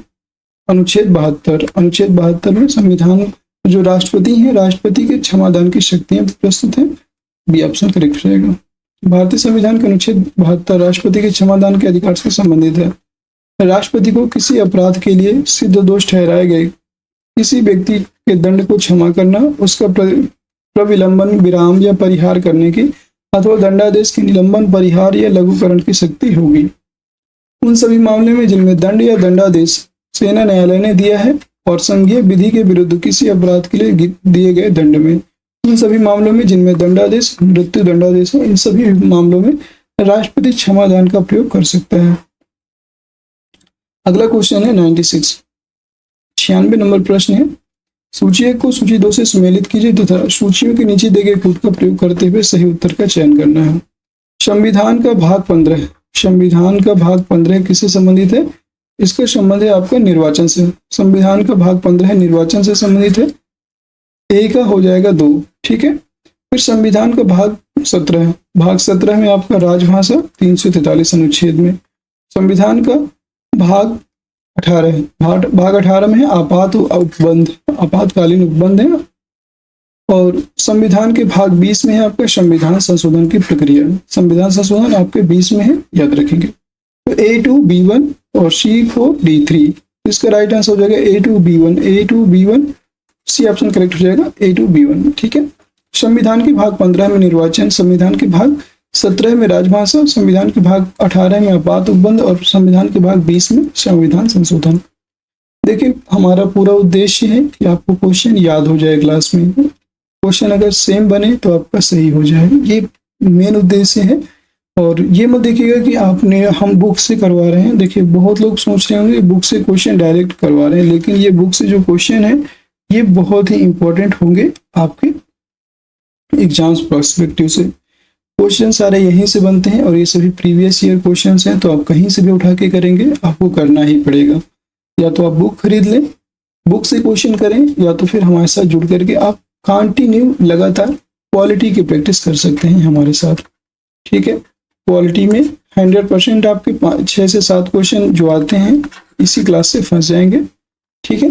अभी तो हमने सिर्फ 10% क्वेश्चन किए हैं, बाकी भी 90% क्वेश्चन तो हमारे पॉलिटी के बचे हुए हैं। ठीक है। तो वो सभी जरूर किए करेंगे।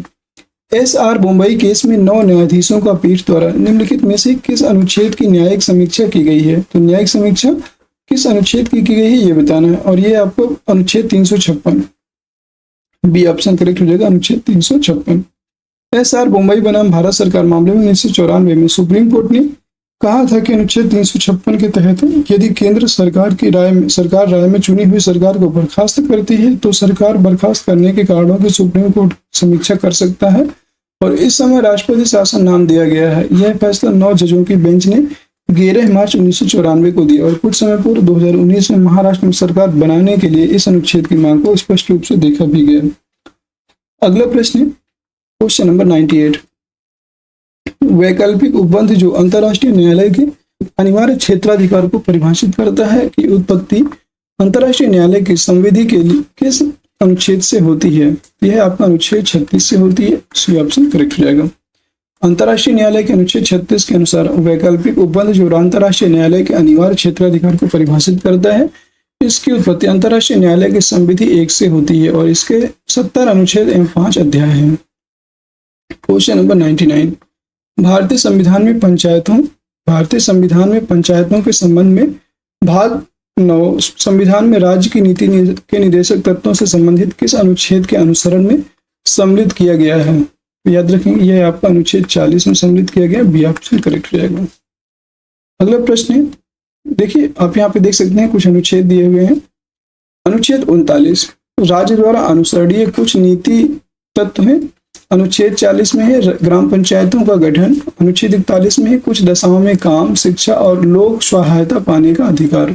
अनुच्छेद 42 काम की न्याय संगत और मनोवोचित दशाओं तथा प्रसूति सहायता का संबंध अनुच्छेद 42 से है। Question number 100। 100 नंबर प्रश्न है, अंतरराज्यीय नदियों या नदी दोनों के जल संबंधी विवादों का न्याय निर्णय भारतीय संविधान के किस अनुच्छेद के अंतर्गत किया जाता है? यह भारतीय संविधान के किस अनुच्छेद के अंतर्गत किया जाता है? अनुच्छेद 260। यह ऑप्शन करेक्ट हो जाएगा। सॉरी, अनुच्छेद 262 यहाँ पे राइट आंसर होगा। अनुच्छेद 262, अनुच्छेद 262 इसका राइट आंसर हो जाएगा। अनुच्छेद 260 में भारत के बाहर राज्य क्षेत्र के संबंध में संघ की अधिकारिता। अनुच्छेद 261 सार्वजनिक कार्य, अभिलेख और न्यायिक कार्यवाही। अनुच्छेद 262 में है अंतर्राज्यीय नदियों या नदी दोनों के जल संबंधी विवादों का न्याय निर्णय होगा। और अनुच्छेद 263 में अंतर्राज्यीय परिषद के संबंध में उपबंध। और आज का अंतिम प्रश्न होगा आज की क्लास का 101 नंबर क्वेश्चन है, भारत के संविधान के अनुच्छेद 200 के प्रावधान के अंतर्गत किसी राज्य के महामहिम, ये जो गवर्नर हैं, इनको अधिकार है कि वह राज्य के विधानमंडल द्वारा पारित बिल पर अपनी सहमति रोक लें, राज्य के विधानमंडल द्वारा पारित बिल को राष्ट्रपति के विचार हेतु रिजर्व रखें, मनी बिल को छोड़कर राज्य विधानमंडल द्वारा पारित बिल को पुनः विचार हेतु विधानमंडल को वापस कर दे। सही उत्तर कोर्ट से चुनिए। क्या होगा इसका राइट आंसर? केवल 1, 2 और 3, 1 और 3 केवल, और 2 और 3 केवल। ये क्वेश्चन है, आप यहाँ पे देख सकते हैं, और इसका आंसर सभी लोग कमेंट बॉक्स में दीजिएगा। क्या होगा इसका राइट आंसर? और कैसी लगी आज की क्लास कमेंट सेक्शन के माध्यम से जरूर बताइएगा। क्लास अगर पसंद आई है तो क्लास को एक बार सभी लोग लाइक कर दीजिएगा, शेयर कर दीजिएगा, और चैनल में नए हैं तो चैनल को सब्सक्राइब भी जरूर कर लीजिएगा, जिससे कि आगे आने वाली सारी वीडियोज की नोटिफिकेशन मिल जाएगा। और आपको 1 to 100 वीडियो 1 से लेकर के 100 तक के क्वेश्चंस के जो पीडीएफ है, पीडीएफ आज आपको प्रोवाइड कर दी जाएगी टेलीग्राम चैनल पर, तो वहां से आप ज्वाइन कर लीजिएगा। टेलीग्राम चैनल को ज्वाइन कर लीजिएगा और 1 से 100 तक की पीडीएफ, जितने भी 1 से 100 तक के प्रश्न हैं, इनकी पीडीएफ आज आपको प्रोवाइड कर दी जाएगी टेलीग्राम चैनल पर। और सभी लोग टेलीग्राम चैनल को ज्वाइन कर लीजिएगा, इसका लिंक आपको वीडियो के डिस्क्रिप्शन में मिल जाएगा, वहां से आप ज्वाइन कीजिएगा। और क्वेश्चन नंबर 101 का आंसर कमेंट बॉक्स में दीजिएगा, क्या होगा इसका राइट आंसर। ठीक है, फिर मिलते हैं नेक्स्ट क्लास में, तब तक के लिए जय हिंद, जय भारत, आप सभी का दिन शुभ हो।